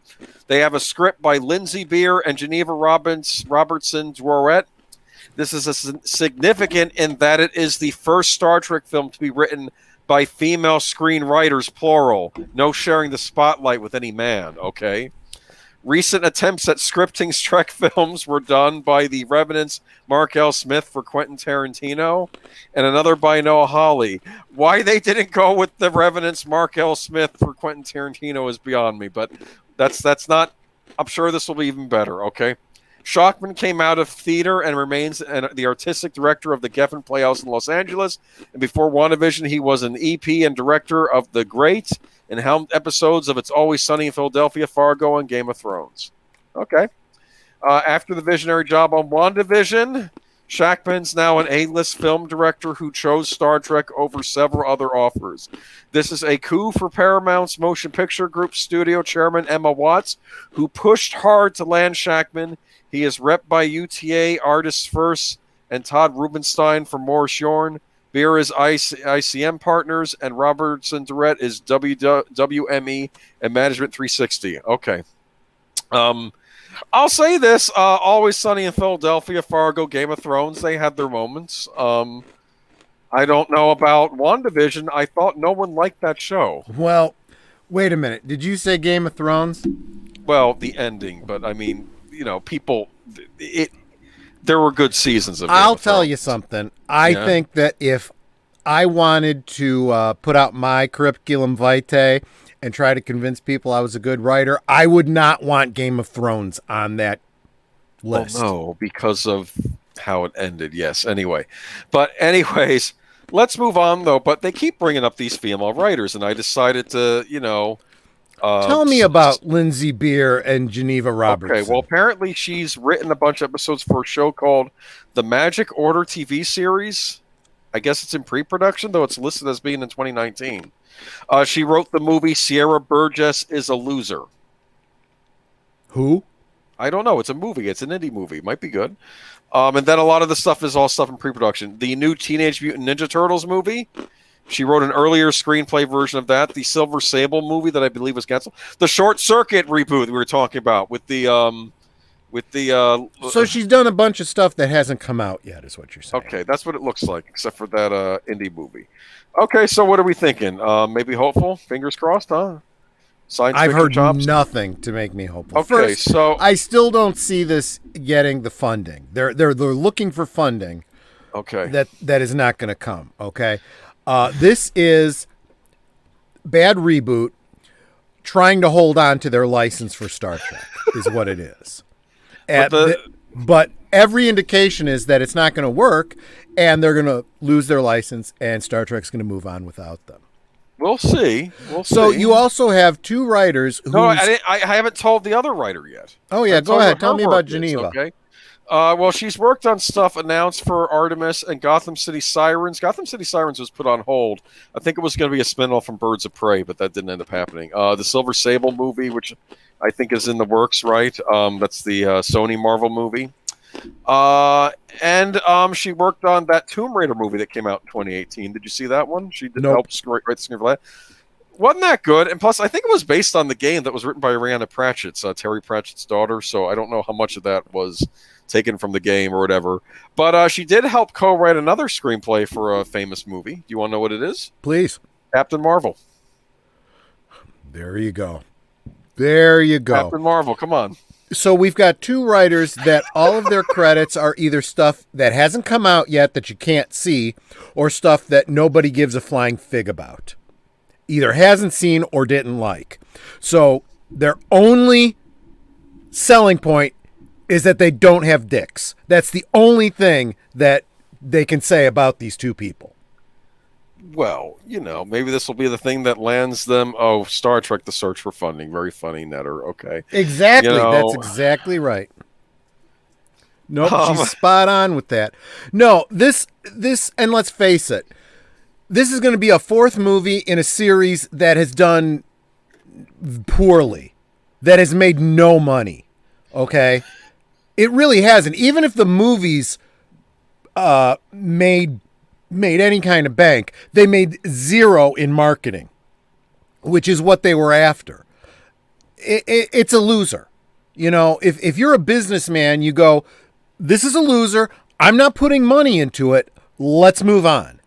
So you think that this is all hoopla to get the investors wanting to jump in? Absolutely. Okay, so we'll see. The best thing that could happen is that it never happens. Because if it does, they will lose money on it. They will. They're just going to continue throwing good money after bad. Why do the same writers and creative types keep... Like, they don't have their own talent. The talent gets shared all around. Have you been noticing this? Like, you would figure this writing team, if she worked on Captain Marvel, she would stay at Disney Marvel, and Paramount would have to hire somebody else. But then because Disney, these are the mandates that are going around Hollywood now. You've got to have women. You've got to have, people of color. You've got to have, people that live alternative lifestyles and, love the same genders and all this other stuff. What is all this talk, too, about WandaVision being a resounding success? Who's saying it's a success? Them? Yeah. These are people, maybe doing their own Hollywood circle jerk, patting each other on the back, saying, how stunning and brave you had this story about a woman, so therefore it was successful, regardless of how well it actually did and was received. I mean, maybe it's the best of the Disney Marvel series on Disney Plus. You know what I'm waiting to happen to? It's going to take some time, but I think in the end of the day, I think people are going to look at the Netflix Marvel series, and they're going to look at the Disney Marvel series, and which do you think they're going to say were better? Think it's going to be Netflix? Yeah, I'd like to go back to Jessica Jones, thank you. Luke Cage, I love Luke Cage. Oh, yeah. I even Daredevil. Even Iron Fist, that one got ragged even on. But Iron Fist is probably going to turn out to be better than this Shang-Chi we're about to get. Oh, my word. Okay, yes. All right, so, okay, so now we're moving on to some lighter news. You have anything else left to say about Star Trek? I'm starting to think Star Trek is not going to be good for a while, at least not the official. The fans are doing good, are doing the real work. It's going to be a while before we see things turn around, okay? I feel like Star Wars and Ghostbusters is going to take that turn, and then everything else will be following years later. I was keeping my fingers crossed on Star Trek because I'd heard that rumor that they were going to try and make Strange New Worlds like a normal Star Trek series, and people did like the Captain Pike character on that, and I was thinking, okay, maybe that'll be like normal Star Trek, and they're going to try to do a soft, okay, we screwed up, we're just going to try and make this show good. Yeah, but I wouldn't hold your breath as long as Kurtzman is involved. And I'm hearing other rumors that it's going to be the same crap, just in episodic form. Okay, so I don't know. Okay, so we have some gaming stuff to talk about tonight. Now, I know Yeah. Troy doesn't know as much about the gaming stuff as me, but these I think Troy can even speak to these articles. Okay, Probably, uh, yeah. this one threw me for a loop. Okay, um, unopened Super Mario 64 game from 1996 sells for $1.56 million. What's going on here? Well, I was going to ask you, is there anything special about this other than that it's unopened original? No, I mean, I'm it good. literally is. Okay, so it's not like this Well, was a no, special actually, edition. no. I think there is. I think Okay, there go really ahead. is. And I think if you think about it, Rayman 2 for the Nintendo 64 is still sealed in box with the foil cover and the fact that the cartridge is green, the only green cartridge made for the Super Nintendo. I think that could go for at least 3 million. I mean, that's Rayman. He's French. He's not that I'm trying to say the French are better than the Italians, okay? But I'm just saying. I think Rayman 2 could sell for at least 3 million. And I have no vested interest in me just because I have a sealed Rayman 2 cartridge for the Nintendo 64 that maybe I Oh, could okay. I see what you're unload. I'm not saying. saying I have that. I don't know what's going on here. This makes no sense. I think someone's getting hosed. But let me read from this article, okay? I don't understand what's going on here. Okay.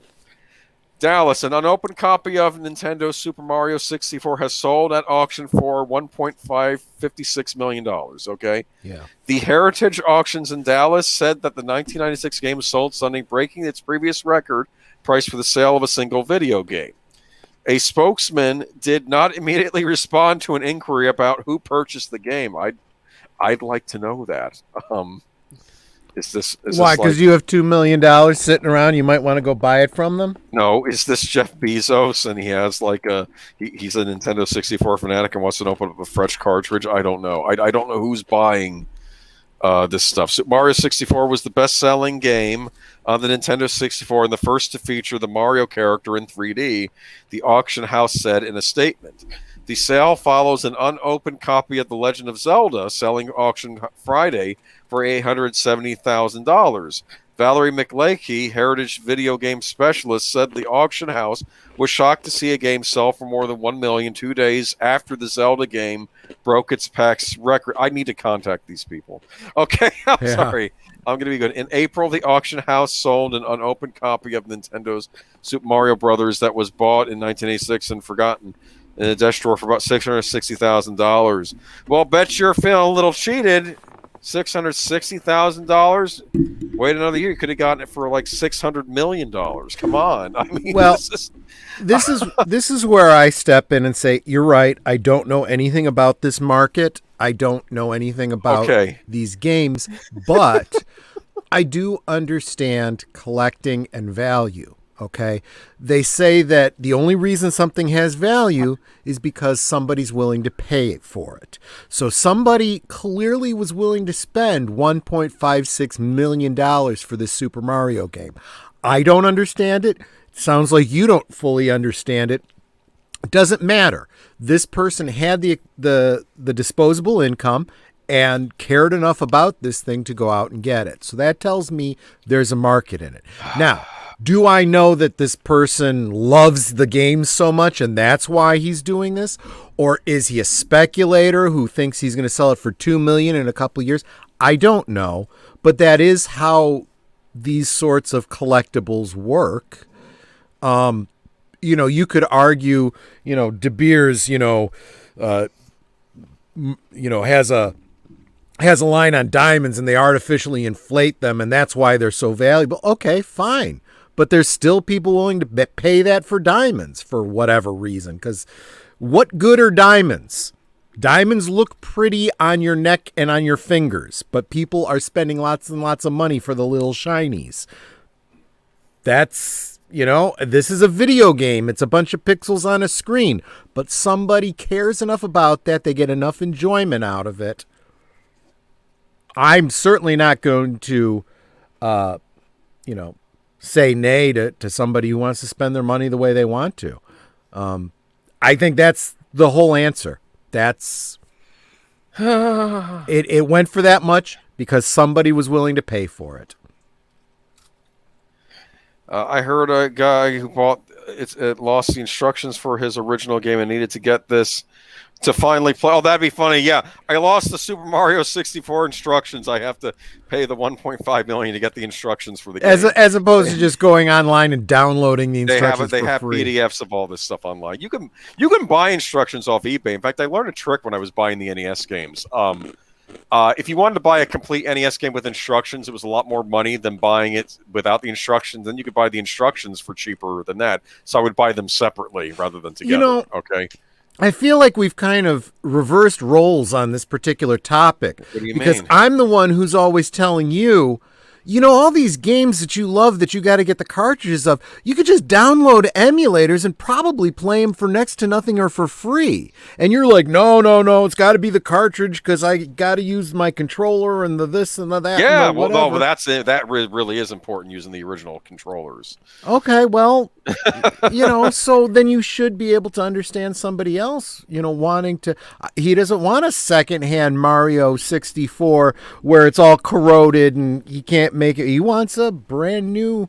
He wants the fun of taking it out of the. Well, I don't know if he would. Maybe this is an investment thing and he wouldn't. I am going to say this as someone who, not recently, but maybe 10 or 12 years ago, I was still buying the last vestiges of Super Nintendo games. Like, I think I got the Space Invaders for the Super Nintendo and the Arkanoid. And there is something about opening up a box cartridge game that you don't quite get with the new stuff. It is kind of a magical thing. You get the nice instructions, you get the cartridge. I don't know. I can't explain it. There is something nice about that experience. And let me go back and that's not really duplicated now. Yeah. And let me go back to what you were saying about, the instructions and how expensive they could be as opposed to, whatever. Oh, sure. We run into, in the toy community, we run into the same thing with action figures. Action figures come with accessories. Sometimes those accessories cost as much as the whole action figure. So you go online and you're looking for the snake that went with the Empire Strikes Back Yoda, that could cost almost as much as a Yoda mint on card complete, So, but then you also have people out there selling reproductions of them. For some people, that's good enough. For display purposes, I'll just get that. Other people are like, no, that's counterfeit. And, somebody might try buying that in an estate sale thinking it's the original. And it's like, you know what? Get over yourself, pal.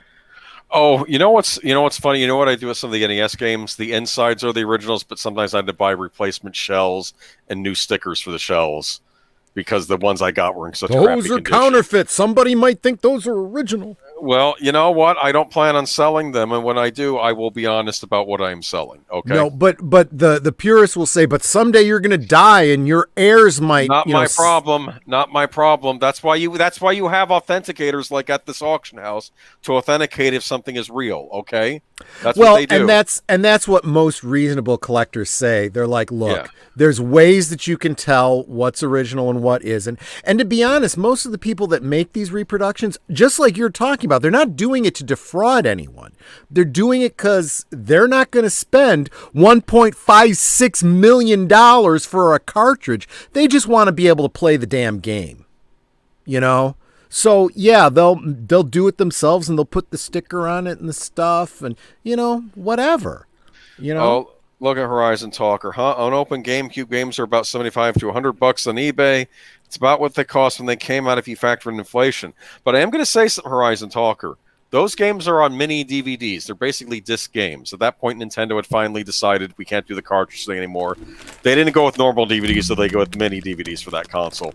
And I wonder if maybe being a cartridge has something to do with this.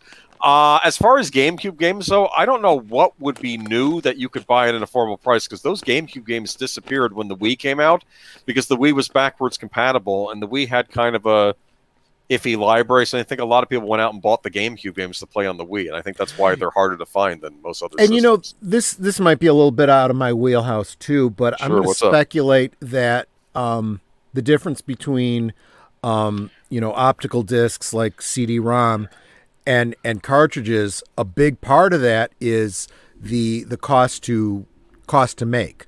So there may be a whole lot more CD games out there because they were easy to make cheaply. Good point. And they flooded the market with them, as opposed to the cartridges where they may have only made exactly as many as they felt they needed.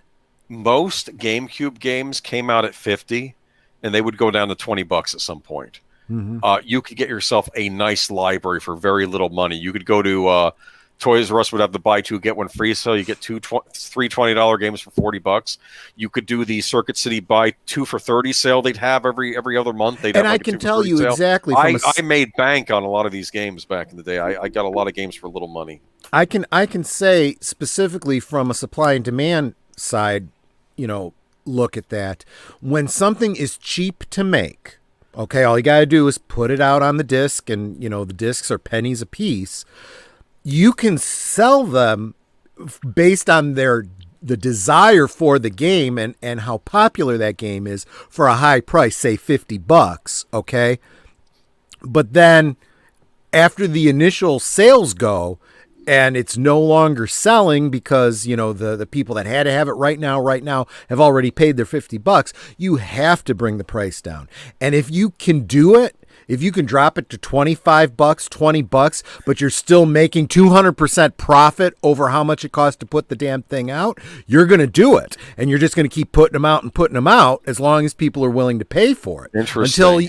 Until it starts to show up in the bargain basement bin for, $5, and they're still making a profit on it because that disc in there only cost 50 cents. The packaging itself costs $1.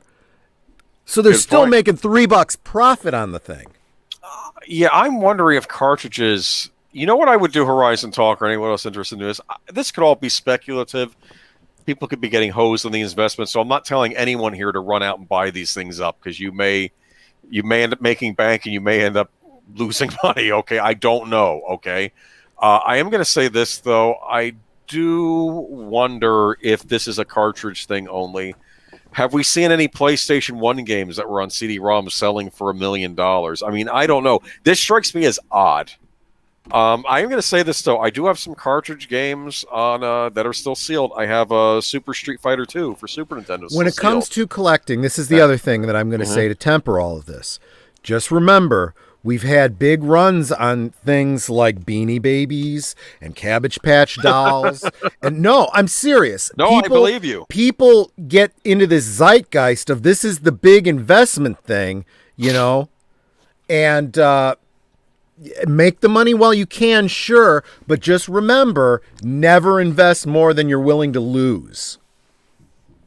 I agree. Like I said, when I bought that copy of Super Street Fighter 2, I think I paid 40 or 50 for it, which is about what the game cost when it came out. And then I decided maybe I'll just keep this and buy a used copy of the cartridge, okay? And now I don't know what it's going to go for, though, since I have a sealed copy. And I'll say this, too, about toys, right? Again, relating this to something that I know.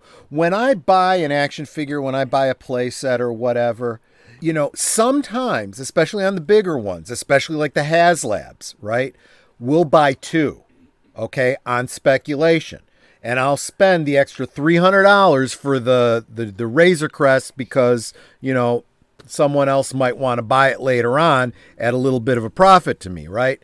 And Nanette will say to me, she'll go, if we can't sell this later, are you okay with having an extra one of these things? I said, absolutely, because the Razor Crest comes with these 2 exclusive action figures. I can take one out. I can keep it in the box. I'll be happy with it. So she's like, okay, it's worth doing. Okay, we buy some Mego action figures. She gets me 2, 3 of these figures. Maybe we resell one. Maybe we don't. Are you going to be okay with keeping these? Absolutely, because I can do customizing. I can do whatever, so on and so forth. I never buy something that, the only reason I'm buying it is because I have to sell it in order to justify having purchased it in the first place. Exactly. That's just me. So with you, it's about not spending what you don't have, right? About getting, what exactly? Yeah, Netter's over there mouthing, we have bins of them talking about the action figures. But again, But it's not what you can't afford. That's what I'm saying. Exactly, Okay, and yeah. it's what I wanted. And, I may decide later, okay, I don't want them now as much as I did, but, I don't feel like I've lost out or, whatever. And I'll tell you, there's something to be said in communities like this. If I buy, an extra Razor Crest and then somebody over in England or Australia was completely unable to get that thing, and I'm like, look, I'll help you out. Help me with my costs on this and I'll get it to you. We work together on stuff like that. That's how they do it in the toy community. Right. Most of the time. Right. Horizon Talker says, I think the game makes a big difference. I'm seeing unopened N64 cartridges for $500 on eBay. I suspect most games won't get over that. Probably not. I'm thinking a lot of games, $500 would be the normal, maybe $1,000 if it's a rare game, but I don't know. Yeah, and don't underestimate. I mean, this was at an auction house, wasn't it? Yeah. Yeah, don't underestimate the rush you get when you are bidding on something. Sometimes it's just a matter of, I decided I want this thing, and I have the money to do it, so I will bid $1 million because I want this and I'm going to be the winner. My dick's the biggest, or whatever it is. You got to be like Bill Gates was in that Pirates of Silicon Valley movie. Remember the one made for TNT? And I believe there was a scene when he's talking to Steve Wozniak and he finds out about the new operating system for Macs, and he looks at Steve Wozniak and he goes, "I want it, Steve. I want it!" He screams it real loud, and I'm like, and I say like a boss because Yeah. both Bill Gates and Steve Jobs did not come out looking good in that movie. No. Anyway, there was one scene. Both of them came out not looking too good in life. Probably not. No.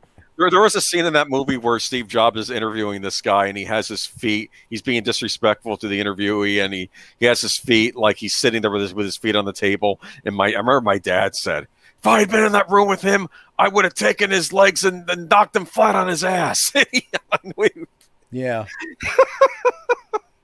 Anyway, but that's gaming. Okay, so hey, you know what, Netter? Who knows? Maybe some of those adventure games may be worth more than you know. Okay, yeah, there could be something in that. That's think true. about it. That stuff's probably gotten lost too. But again, it's on optical media, so maybe not.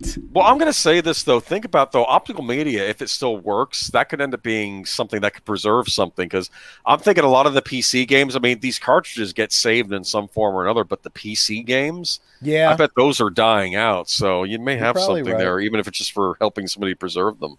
Yep. But yeah. Now we're moving on to the final couple stories of the night. Yep. This is more gaming news, Troy, but maybe you can appreciate this. Okay. Sure. Anyway. So, what do you know about games? What's the point of a game? Okay. Well, I should imagine there's an element of competition, and it's meant for you to have fun. Okay, yeah, fun is important. Okay, so this is Double Fine. They're the ones making a new Psychonauts title. I don't know if you've ever heard of that. No. It's made by Tim Schafer. I will make no secret, I do not like this man. Okay. For several things he did during the whole the Gate fiasco, the whole Gamergate thing that was going on. He made a very nasty joke about Not Your Shield. Not Your Shield was a portion when the whole Gamergate thing was going on, and they were basically saying that, gamers are risks and phobes, and then there were people in Not Your Shield and said, "We're not your shield. Don't use us in your fight." Basically, the non-cis white men would form this own group and said, "We're not on your side either, so stop pretending that we are." Okay. Yeah. Because gaming covers a wide gamut of people. Okay. Anyway, so Double Fine, you still beat Psychonauts if you use accessibility invincibility mode. Okay. Double Fine Productions has sparked discussion with the invincibility mode for Psychonauts 2 and how using it still counts as beating the game. As previously reported, Psychonauts 2 focuses on Raz, newly promoted psychonaut psychic spies that can dive into the minds of other people to help uncover lost and repressed memories, blah, blah, blah. Okay. Okay. A 30-minute presentation for May 20th, Accessibility Awareness Day, highlighted the game's accessibility features. This includes subtitles at different sizes. I actually highly agree with that, okay? Sure. They should make text easier to read, and it would help me out, frankly, okay? Increased font legibility, nothing wrong with that. Localized navigation site, changing signs to the language of the in-game text. I'm not sure what that means, but I'm sure it's all right. Reduced camera shaking. Well, I guess. Color blindness compensation and camera assist. None of the accessibility options will prevent achievements from triggering. There are also options to change the control scheme to streamline platforming. For example, rather than activate the levitate ability with another button input, it can activate jumping again after a double jump, or rather use triple jump glide. Okay. There is also a mental health advisory, such as depictions of addiction, PTSD, panic attacks, anxiety, delusions, and images upsetting to those with dental phobia. The note includes a hyperlink to resources for those seeking help. Other assist features include turning off fall damage and narrative combat, so Raz will deal more damage to his foes. One particular assist features is invincibility mode, preventing almost all other forms of damage beyond fall damage. The mode is also intended for those who have come across a difficulty spike. Okay. Double Fine production caused more discussion of this feature recently after Xbox tweeted beating the game on lowest difficulty is still beating the game. Double Fine retweeted, if you beat Psychonauts 2 with the invincibility toggle on, you still beat Psychonauts 2. While some debated over the statement, did it really count as beating the game? Was the option insulting to those who need help gaming due to motor function issues? Double Fine double down, seemingly mocking a perceived elitist attitude from some gamers. Excuse me, I beat Sword Guy Serious Time on a no-hit hard mode, and it didn't do that. I don't respect you, and can you even comment on things if you're not Diamond 6 and Shooty McBlame? I don't think so. Oh, I want to smack this guy. Okay, cool, bud, you're so cool. Upside down face emoji. Double Fine followed this up, stating that everyone should be able to enjoy games on whatever terms a player wants. All people should be able to enjoy games, all ages, all possible needs. It's an ongoing and important process in our industry and a challenge we need to meet. End of day, we want you to have fun, to laugh, to experience a story that affects you on whatever terms you want. Reactions overall mixed, many praising the accessibility options, while others felt removing all challenge defeated the point of a video game. This also lead to instruction of video game difficulty overall and whether every game should have difficulty options so more people could complete the game. So what do you think? Is invincibility mode a step too far for accessibility? Should developers prefer more difficulty options? Sound off in the comments below. So, what are your thoughts, Troy? So, when I was a kid, I used to go bowling.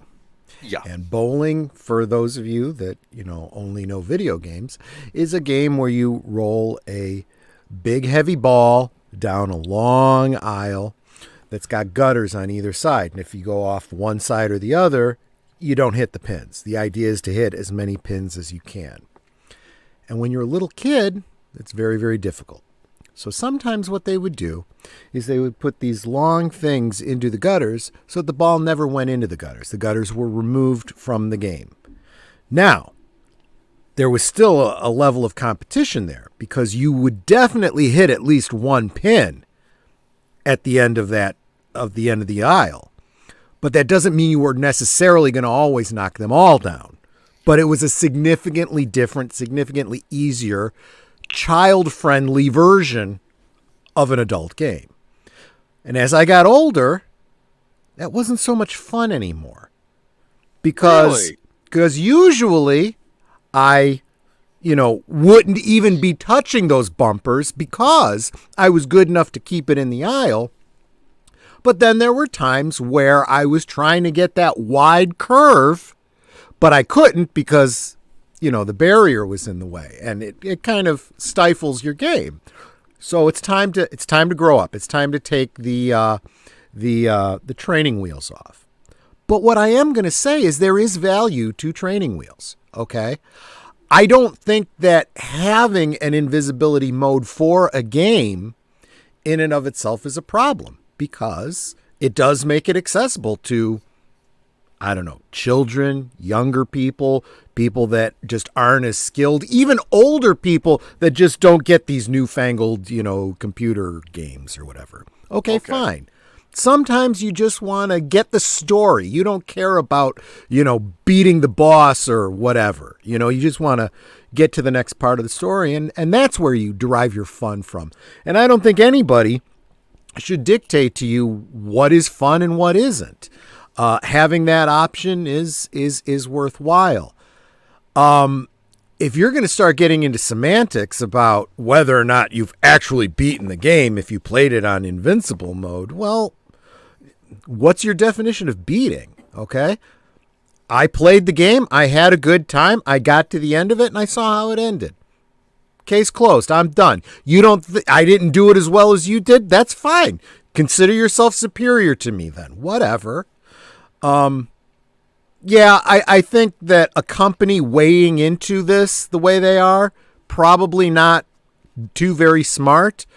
But at the same time, the trolls that are, poo-pooing people for, well, you can't play the game, so, you're not as good as me. Okay, well, fine, you're just an asshole, whatever. All right, here's what I'm going to say. I think I'm on the middle of this, okay? I am not going to fault anyone for using... Well, I don't know. I'm going to give you a little situation that happened to me a couple years ago, okay?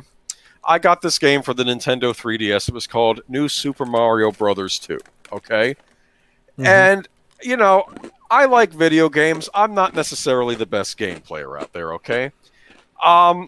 You get to go through the level 10 times before I think a white cap suit appears, or like something happens where you get to become the white superhero Mario, okay? And basically this makes your character really overpowered, and you can choose to play as him, and it gets you through the level really quick, okay? And he's always standing there at the beginning of the level, and you can just touch him, okay? Right. And, I ignored him for a while. Okay. And I'm like, no, I'm not going to pick you. I'm going to do it the way I've always done a Mario game. Sometimes I get stuck. That happens, but I will push through and get through it. But he was always there. He was always there, okay? Yep. And then I eventually picked him, and I beat the level. And then, of course, I get to the next level. I'm not going to do that again. And then I would get stuck again. And then I'd use him again. And then eventually I beat the game, but I had to use the Power Mario to get through him. And then I realized something. It ruined the game for me. It ruined the game for me. I like some challenge in my games, okay? Mm-hmm. And this invincibility toggle will break this game, okay? If you make a game too easy, it breaks the game. I don't have any problem with easy modes, but I am also going to say this too.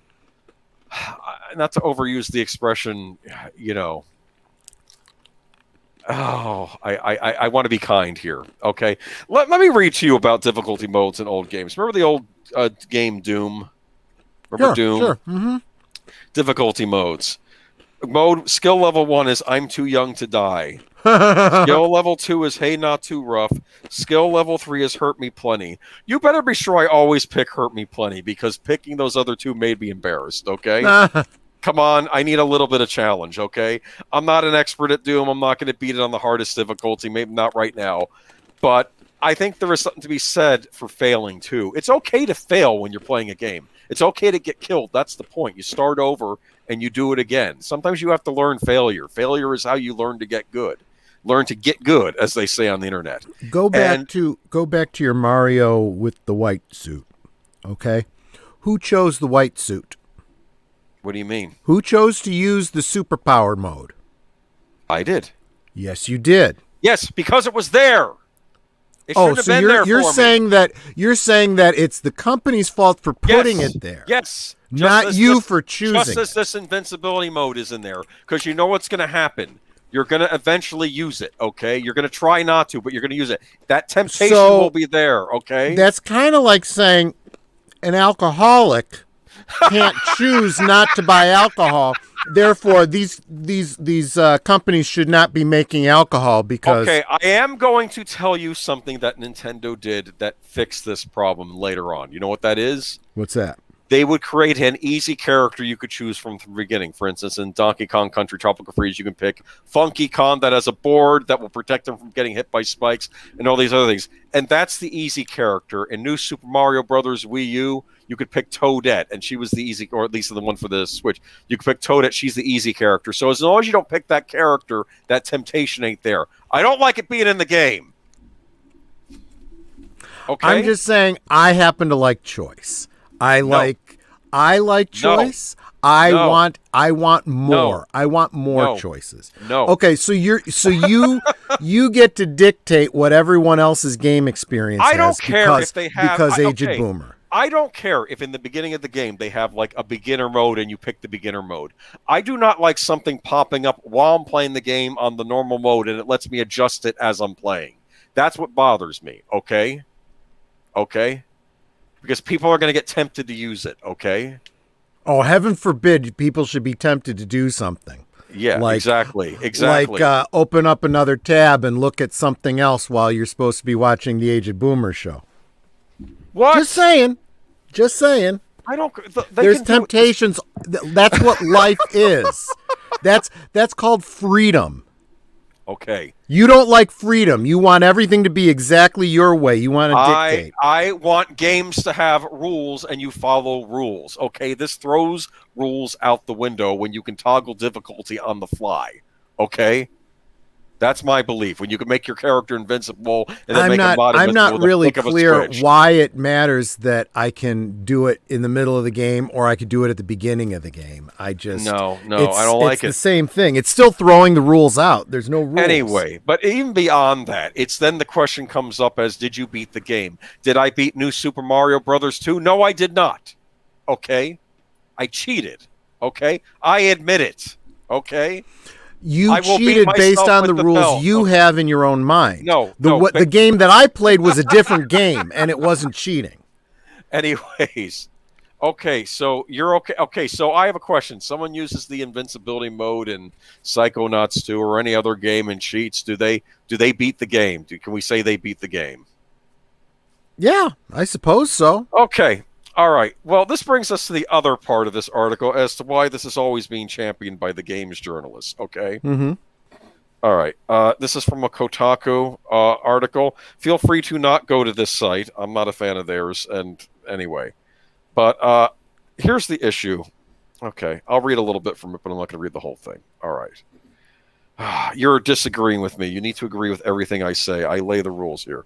No, okay. Okay, that's exactly my point. With you, I'm missing. Okay, just hold on a second. The chat's staying quiet. I don't like this. Okay, chime in, chat. Who are you going to side with, Troy or me? Okay. Okay. Microsoft calls for. No, wait a minute. Horizon Talker makes an excellent point. He says, "I think the game makes a big difference." No, he's talking about prices. I see. Okay. Here we go. Okay. Before the weekend, Microsoft's Xbox Twitter account, this is from John Walker, you want to know his name, beating the game on lowest difficulty is still beating the game. Well, not according to Doom, because they made fun of you if you were picking the lowest difficulty. This was then followed up by Double Fine, who added that completing Psychonauts 2 with the invincibility toggle on still counts as beating the game, which is just about the most refreshing thing I've ever seen come out of gaming in forever, okay? And I came to the conclusion that this is now the new fight. The fight to make no challenge in games and anyone can play the game and beat it and not get their fifis hurt, okay? That's what this is feeling like to me, okay? It was probably about 4 years ago that one of gaming's most tiresome, festering corners was at its peak. The Get Good crowd furiously policed the internet, looking for any and all signs of gaming weakness and swiftly punishing it with pile-ons and abhorrently personal abuse. As Dark Souls 3 was at its peak of popularity and every other game was attempting to ride in From Software's wake, along came Cuphead and we entered the perfect storm of gamer douchebaggery. I remember the frankly baffling force of this fury on plenty of occasions, but never more than when I published an article on Jaunty Kotaku tribute site Rock Paper Shotgun calling for a button that should allow players to skip boss fights. This rather innocent suggestion that the whole of a game should be accessible to those who bought it was met with all manner of suggestions of how I should blank myself, and how I was proof of the demise of games journalism, and of course how I must get good. In other words, it was coordinated to torrent a panic from scared little boys whose only source of pride was being threatened by my suggestion. Okay. You so know, I'm going to stop it right here. You make it very difficult to find fault with this soy boy, because we are talking about a bunch of assholes here. Okay. I want to bring up the counter argument. Okay, here. We'll see if I win. Probably not. Okay, but this is what I'm going to say. Okay. Game journalists are kind of notoriously known for not being that good at playing video games. Okay. I remember years ago there was a man who worked for a gaming site. He was playing Cuphead, and he couldn't get past the level. Do you know what level it was? It wasn't the final level. It wasn't the first level. It was the tutorial. He couldn't get through it, even though there were signs on it saying, "Jump here, do this, do this." Okay. I remember years ago, I think one of the guys that wrote for Polygon didn't know basic first-person shooters control when he was playing the Doom game, and people were making fun of him for it. Okay. And I'm sorry, it's not for me to wonder why people covering games journalism should maybe have some idea of how to play a game. I'm not even saying they be experts at it. I'm just saying, okay? So there is a middle ground here. That's all I'm saying.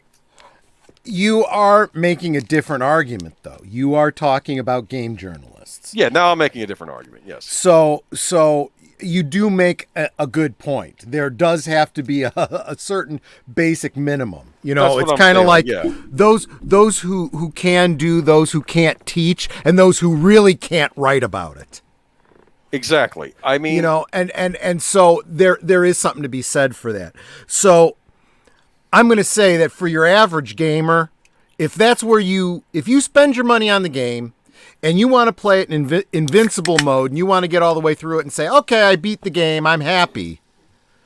Now, that also means that if you're going to go bragging about it, you're kind of leaving yourself open to a bunch of people saying you're a wimp and you didn't really win. But look, people are assholes. You know, that doesn't mean that just because you chose to do it on super, super hard, you know, crazy, ridiculous, I spend all my time in my basement learning how to jump, you know, at exactly the right time in order to beat this stupid game. That makes me superior to you.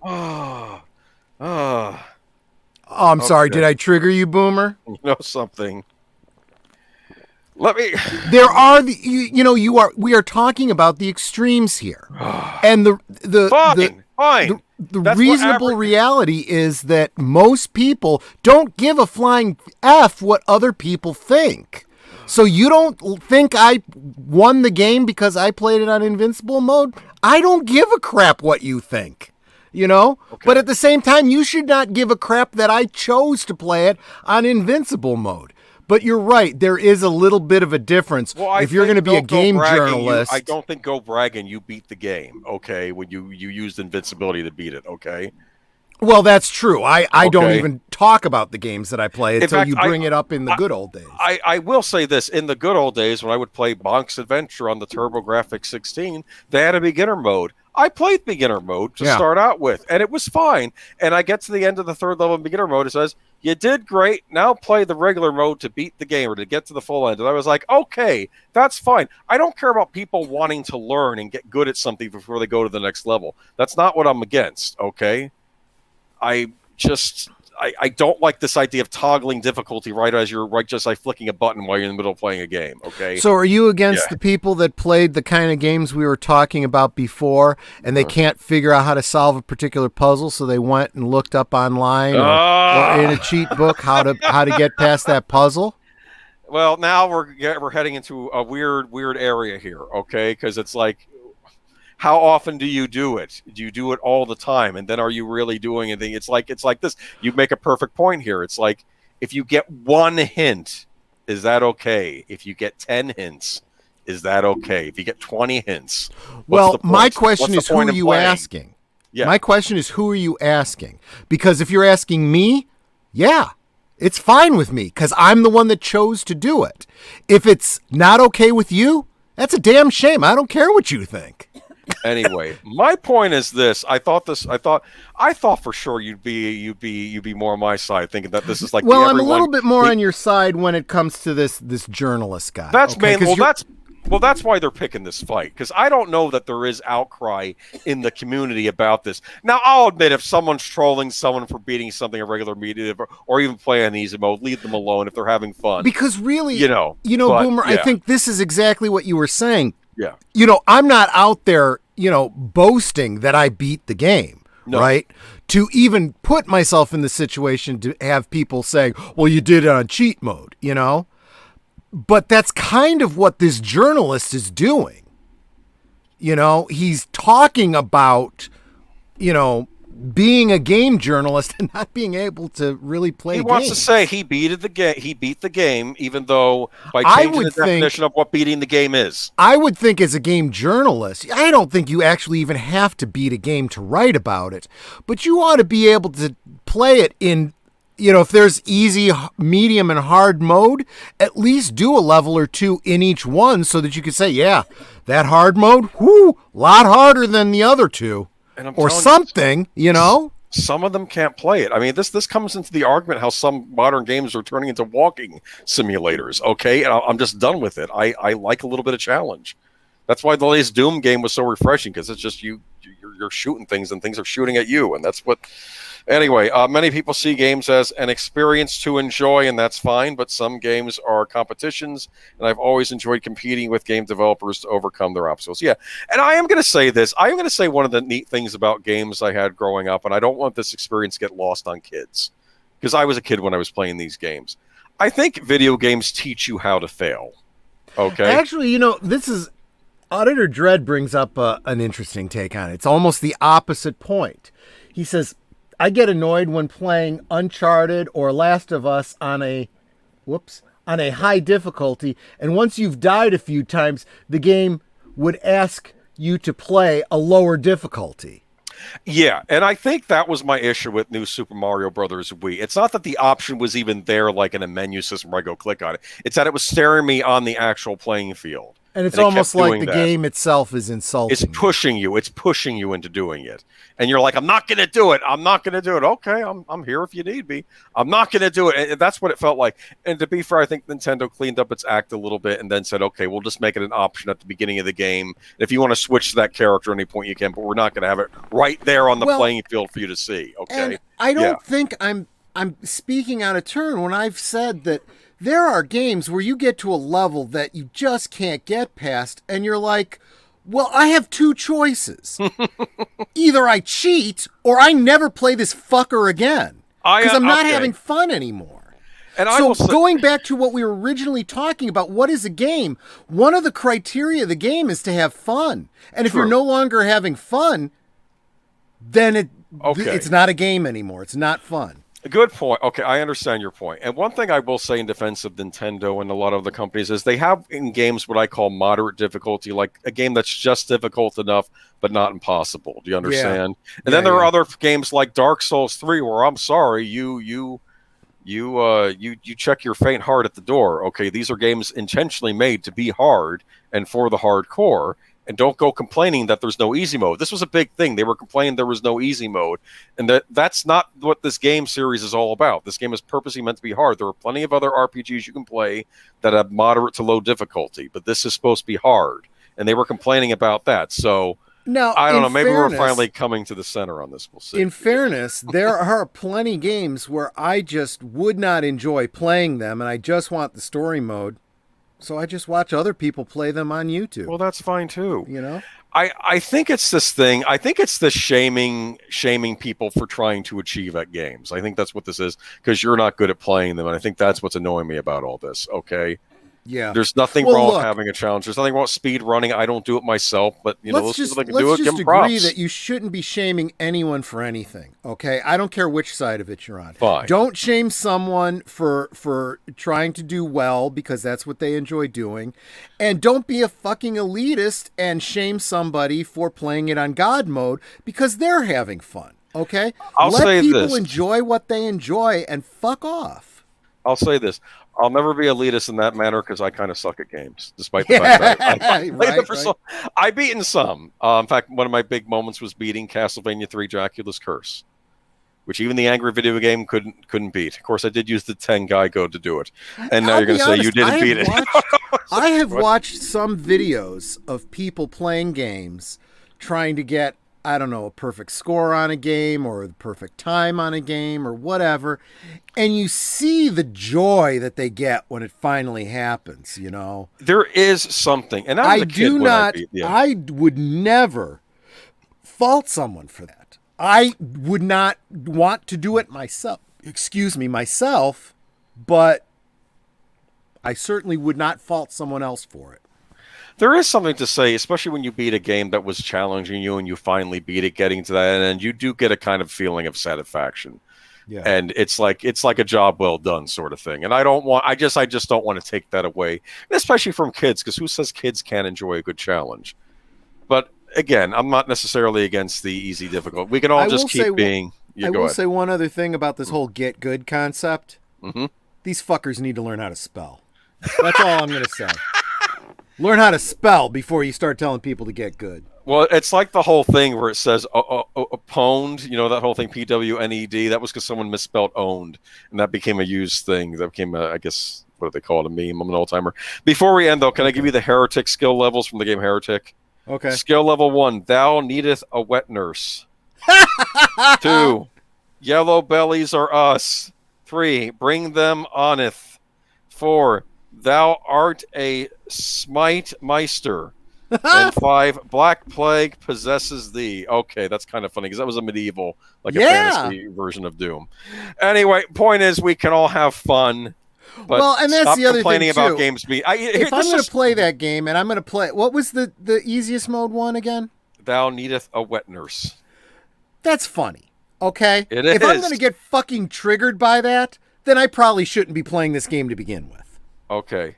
So maybe people can stop being assholes about the get good thing. Maybe people can stop also getting triggered by, you know, poking a little fun, like because you're playing on the easy difficulty. Yeah. Everyone starts off at easy. Everyone starts with the gutterless alleys at some point. But then you want to move on. Let me tell you something. I think you'd agree with me. Depending on what game you're playing, some of these controllers make no fucking sense. And it takes a long time to get used to a controller to just run in a straight line or some shit like that, right? They've gotten better over the years where they have more standardized them a little bit better, where like they're not that different generation to generation. Like the Xbox controller kind of has the same layout generation to generation. Nintendo were the fun ones where they kept changing up the controller all the time. Yeah. But anyway. I tried, Netter tried playing Star Trek Online, and she does fine with the game, except when it comes to space combat. She keeps like flying backwards, and you know, when you're flying backwards, everything is basically reversed, and she's shooting out of her butt, and it's like oh gosh, and she just gets pissed, and she'll you do this combat. Okay, fine, I'll do the combat, but and I get it. I totally get it. I get the frustration of learning, you know, I mean, it's natural to me. I've played for so many hours. You know, I got muscle memory. I you know, I don't even have to half look at the screen, you know, but you know, I get it. I totally get it. Horizon Talker, GameCube had the best controller. It was good, terrible for fighting games though, at least that's what they said. But I like the GameCube controller a lot. In fact, I would argue the Xbox controller reminds me a lot of the GameCube controller. Okay. I had a really hard time going from the old, you know, joystick controllers to these little button controllers. You know? Oh, really? Yeah. You know what's interesting with you and I? You talking about the joystick ones with the actual stick poking up and the button to the left? Yep. I hated those. Really? I did not. In fact, I would argue I don't think I really got into gaming until I got an NES because I liked the layout of the controller. I liked the D-pad and I liked the BNA. So I guess it's just what your preference is. There was an adapter that I saw for the NES. I think it was NES, where it was basically it was an overlay you put on the controller so that you had like a thumb joystick on top of the 4-point button. You picturing what I'm saying? Yeah, okay. So you're basically using the same controller, but as though it was a joystick. I liked it. And for me, it was a nice little transition. Eventually, I was like, okay, there is something between me and the controller. I've gotten used to this controller enough that I can not use this anymore. Remove the peripheral. Yeah. Of course, now everything is a lot of it is analog sticks now, which is a whole nother animal. I don't even know what that is. On the new controllers, an analog stick was to make the character. It was created so characters could move fast or slow. It was to change speed of movement. Oh, so like the more you push it forward, the faster. Yes. Okay. I get Mario it. 64 was the first one that used it, the one that we just talked about a little while ago, and then maybe that's why it's selling for so much. But Although I used to get so upset sometimes at controllers, I'd be like, this isn't the way it's supposed to be. No, Someday they're going to have virtual reality and it'll be exactly the way I move. Well, And then I'll be too out of shape to play, so screw it. I'll say this: a lot of PC gamers, they need that keyboard and mouse. They say, "Nope, we're not going with the controller." I've heard that too, so they're used to the keyboard and mouse. And, There is something to be said for the mouse. I mean, it's got, it's that almost the trackball kind of control to it. you Yeah. know?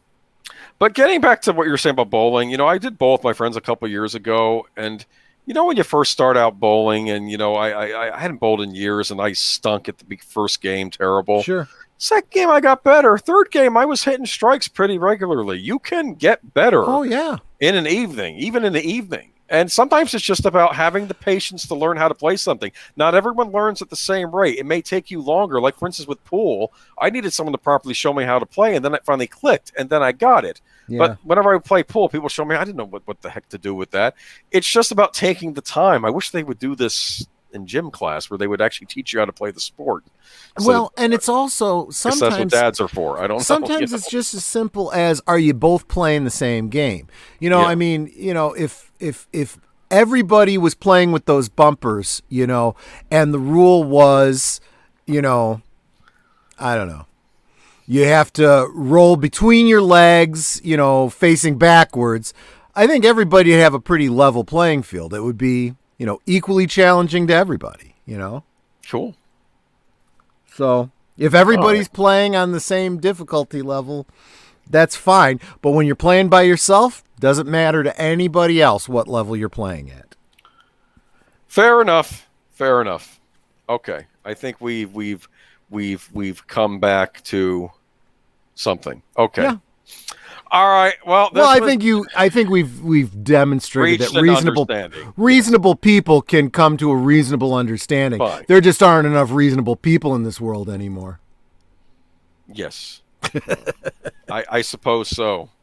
Yeah, but my point is, and I want my hobby left alone. But anyway, as we know, our hobbies tend to get attacked a lot, don't they? Which I think is why you tend, I always say own physical media. This is why you collect your cartridges or whatever. I mean, yeah. These PC games that Nanette was talking about, that's why I have legacy computers. I got an old 386 computer. I had a buddy of mine refurbish it, max out the memory and the RAM and the everything, and so I could play, the old games on it. What somebody was working on? This might interest you, Troy, and Annette maybe. They were working on, how they made a Super Nintendo Mini, a Nintendo Mini, a Sega Genesis Mini. They were like mini versions of these consoles with a bunch of games on it. Someone was working on a PC Mini that included like a lot of these DOS era games on the computer, on this little thing that looked like it even looked like the old. You can get one that even looked like it was sun damaged, where it changes color on you. Wow. And I don't know if this is ever going to come out because the people are making it kind of as a vanity project. They are going to sell it. They're trying to get investors. And they got a lot of games on there. Like they were getting like Quake and Doom and even like I think maybe in some point click games on there. And it would have been neat if this thing comes out. That might be something you might be interested in. But yeah, I absolutely would. You're right. All right. But there you cool. go. You could hook it up to your monitor or HD TV and be all set to go. Mm-hmm. All right. Well, this has been a productive evening. I want to thank everyone in the chat for showing up, and anyone listening later, just hit that thumbs up. Write a comment. Troy or I will reply to it definitely, and be sure to like, comment, subscribe, hit that notification bell, as they say, right? Absolutely. I need to do a audio version of that, just plug it at the end of the stream. But or if we're on Rumble, be sure to Rumble, comment, and subscribe, right? Right. Which is the home of a certain former president. Right You now. know, and possibly another future president. Possibly, yes. There you go. The once and future president, yeah. The once and future president. Actually, oh, dude, that would be a great campaign. Right? Is Grover Cleveland the only president that's done that? I think so. I could be wrong. I should look that up. I think Grover Cleveland was the only one that served a term, dropped, and then came back the following term. I think I had an ancestor that was named after him because he was the president at the time, and they named the child, I think, either Grover or Cleveland. I think they named him one. Okay. I was going to say, nowadays, if you're named Grover, they think you're a Muppet. I know. Well, this is where we are in the modern age. Anyway, y'all have a good week. What you got going on this week, Troy? We're going to do a Friday rewatch, correct? Yeah, so apparently last Friday I got so wasted I didn't remember saying this, but I had said we should do a watch party of the movie Roadhouse. I don't know how that came up. I don't know how it came up either. I don't know if you mentioned it or I mentioned it. I think I said we should do a Roadhouse rewatch sometime. Oh, you know what? I'm calling it now. We'll do it this Friday. I think it went like that. Yeah. And I said, okay, I'm keeping you to that. And So usually I don't figure these things out until about Sunday or Monday, but I'm going to stick with it. If I said it, I think we should go ahead and do it. And so I've already posted it. In fact, this Friday we'll be doing a watch party of Roadhouse, and then the following week I'm going to have Sir Torrin Clegane on. This is going to be a completely different topic. We're going to be talking about Broadway musicals and, the mixed history of converting them into film and what's worked, what hasn't, what the future might hold. Cool. Yeah, we'll talk a little bit about that. I'll even share some stories about when I was in musical theater. Cool. And it's funny you mentioned musicals. I saw a local production of Young Frankenstein the musical, and it wasn't bad actually. They made a musical of it many years ago, Broadway. I think it was Young Frankenstein. Yeah, I can kind of see that. Mel Brooks. It was after the producers, I think, because they did that one first, and then they did Young Frankenstein. So it'd be funny if they did one based on Spaceballs. Can you imagine? They totally should. Anyway, actually, you know what they did make a musical of, but it was off Broadway. But I'm really curious. Last Starfighter. No kidding. That got a musical, like an off-Broadway musical, like The Fantastics, that sort of thing. It got a off-Broadway. Wow. And I'm very curious to see how that was, because that would be a cool one. All right. So, and then, of course, this Saturday over on Netter's Network, I'm going to be watching Amadeus. Oh, Max World Entertainment. Sorry to interrupt you. Max World Entertainment just showed up. Greetings, programs. Oh, yes, Trey, how you doing, my friend? That must mean your stream for tonight ended, and you came by to say hi because you are a good and dear friend. As I was mentioning to Troy, follow Max World Entertainment. They do all the stuff on the great stuff being done in the Star Trek fan community with fan films, and it's better than anything you're going to get from CBS right now. Well, yeah, that's true. Anyway. It is mostly Star Trek, but he's actually featured some other things, some Star Wars fan films, cool. a Jumanji fan film. No kidding. And what was the other one? It was I don't remember, but just go check out his channel. There's some really good stuff over there. But I think it was Friday. Somebody, I think maybe it was you, asked me about the Aurora or another fan film, and I'm like, yeah, I saw it because I follow Max World Entertainment, and he features that stuff all the time. Cool. Oh no, it was last night on Big Al's channel, but. Absolutely. Oh, yeah, that's right. There was the Stargate one, with the kid that does the graphics for all the Star Trek films. Twilight. Oh, I didn't see the Twilight Zone one. I'll have to go back and check that one out. Oh, and there was a Batman one that was a conflagration of different Batman eras. It was, yeah, that's some good stuff that he's got over there. And tune into Max World Entertainment, and when he shows you his side cam, you'll see a little bottle of Saurian brandy. You'll know where that came from. Cool beans. I think we know where it came from. Thank okay. you, Netter, for dropping the channel. Go subscribe to Max World Entertainment. Hit the notification bell. The Mask and Return of the Mask. Right. Now, I'm sorry I interrupted you. You're going to be doing Amadeus. Yes, this week, yes. Right? Yes. So okay. so this Saturday night over on Netter's Network, we're going to be doing Amadeus, and we are going to have special guest Daniel Herron of Soundtracks with Birdman. That if you have the DVD of that, it has a cool extra feature. I believe you can listen to the score only. Oh, that sounds interesting. It's kind of interesting if you want to fool around with that at all. It's some of the early Warner Brothers just did that, where you could listen to the score by itself while the movie played, and it was just the score. So when the score wasn't playing, it would just be silence, and the score would come back on. It was really neat. Somebody asked if we were going to be watching the director's cut or the original theatrical. If we can get the director's cut before Saturday, we'll be watching the director's cut. I only have the original theatrical version. Okay. But make sure you all are synced up on that, because you want to make sure you're all watching the right one. Because abso-frog-and-lutely. It's funny. We got when we did Basic Instinct on Daniel Herron's channel. I said I'm not going to bother. I already have the director's cut, and there's only like 1 or 2 minutes difference between that and the theatrical. I'm going to just watch the. But it was an important 1 or 2 minutes. No. What was funny was they thought they had the theatrical, but no, they all had the director's cuts as well. So I see. It worked out. But like, it was funny when we were doing the Superman rewatch. I screwed up because I said I only own the theatrical, so you're gonna have to get theatrical, Daniel. And then I ended up. It turns out there was a misprint on my Blu-ray set, and I had the special edition. There's multiple versions of Superman. That's true. There's 3 at least. But anyway, and that's not even counting fan edits. So. And we're going to be doing Legends of the Fall on Soundtracks of Birdman this Wednesday, if you're so inclined. Right. So, all right. All so right. Cool. So that's what we got coming up in the next week or so. All right, everyone. Okay. Good night. Take care, everyone. Bye-bye. Bye-bye.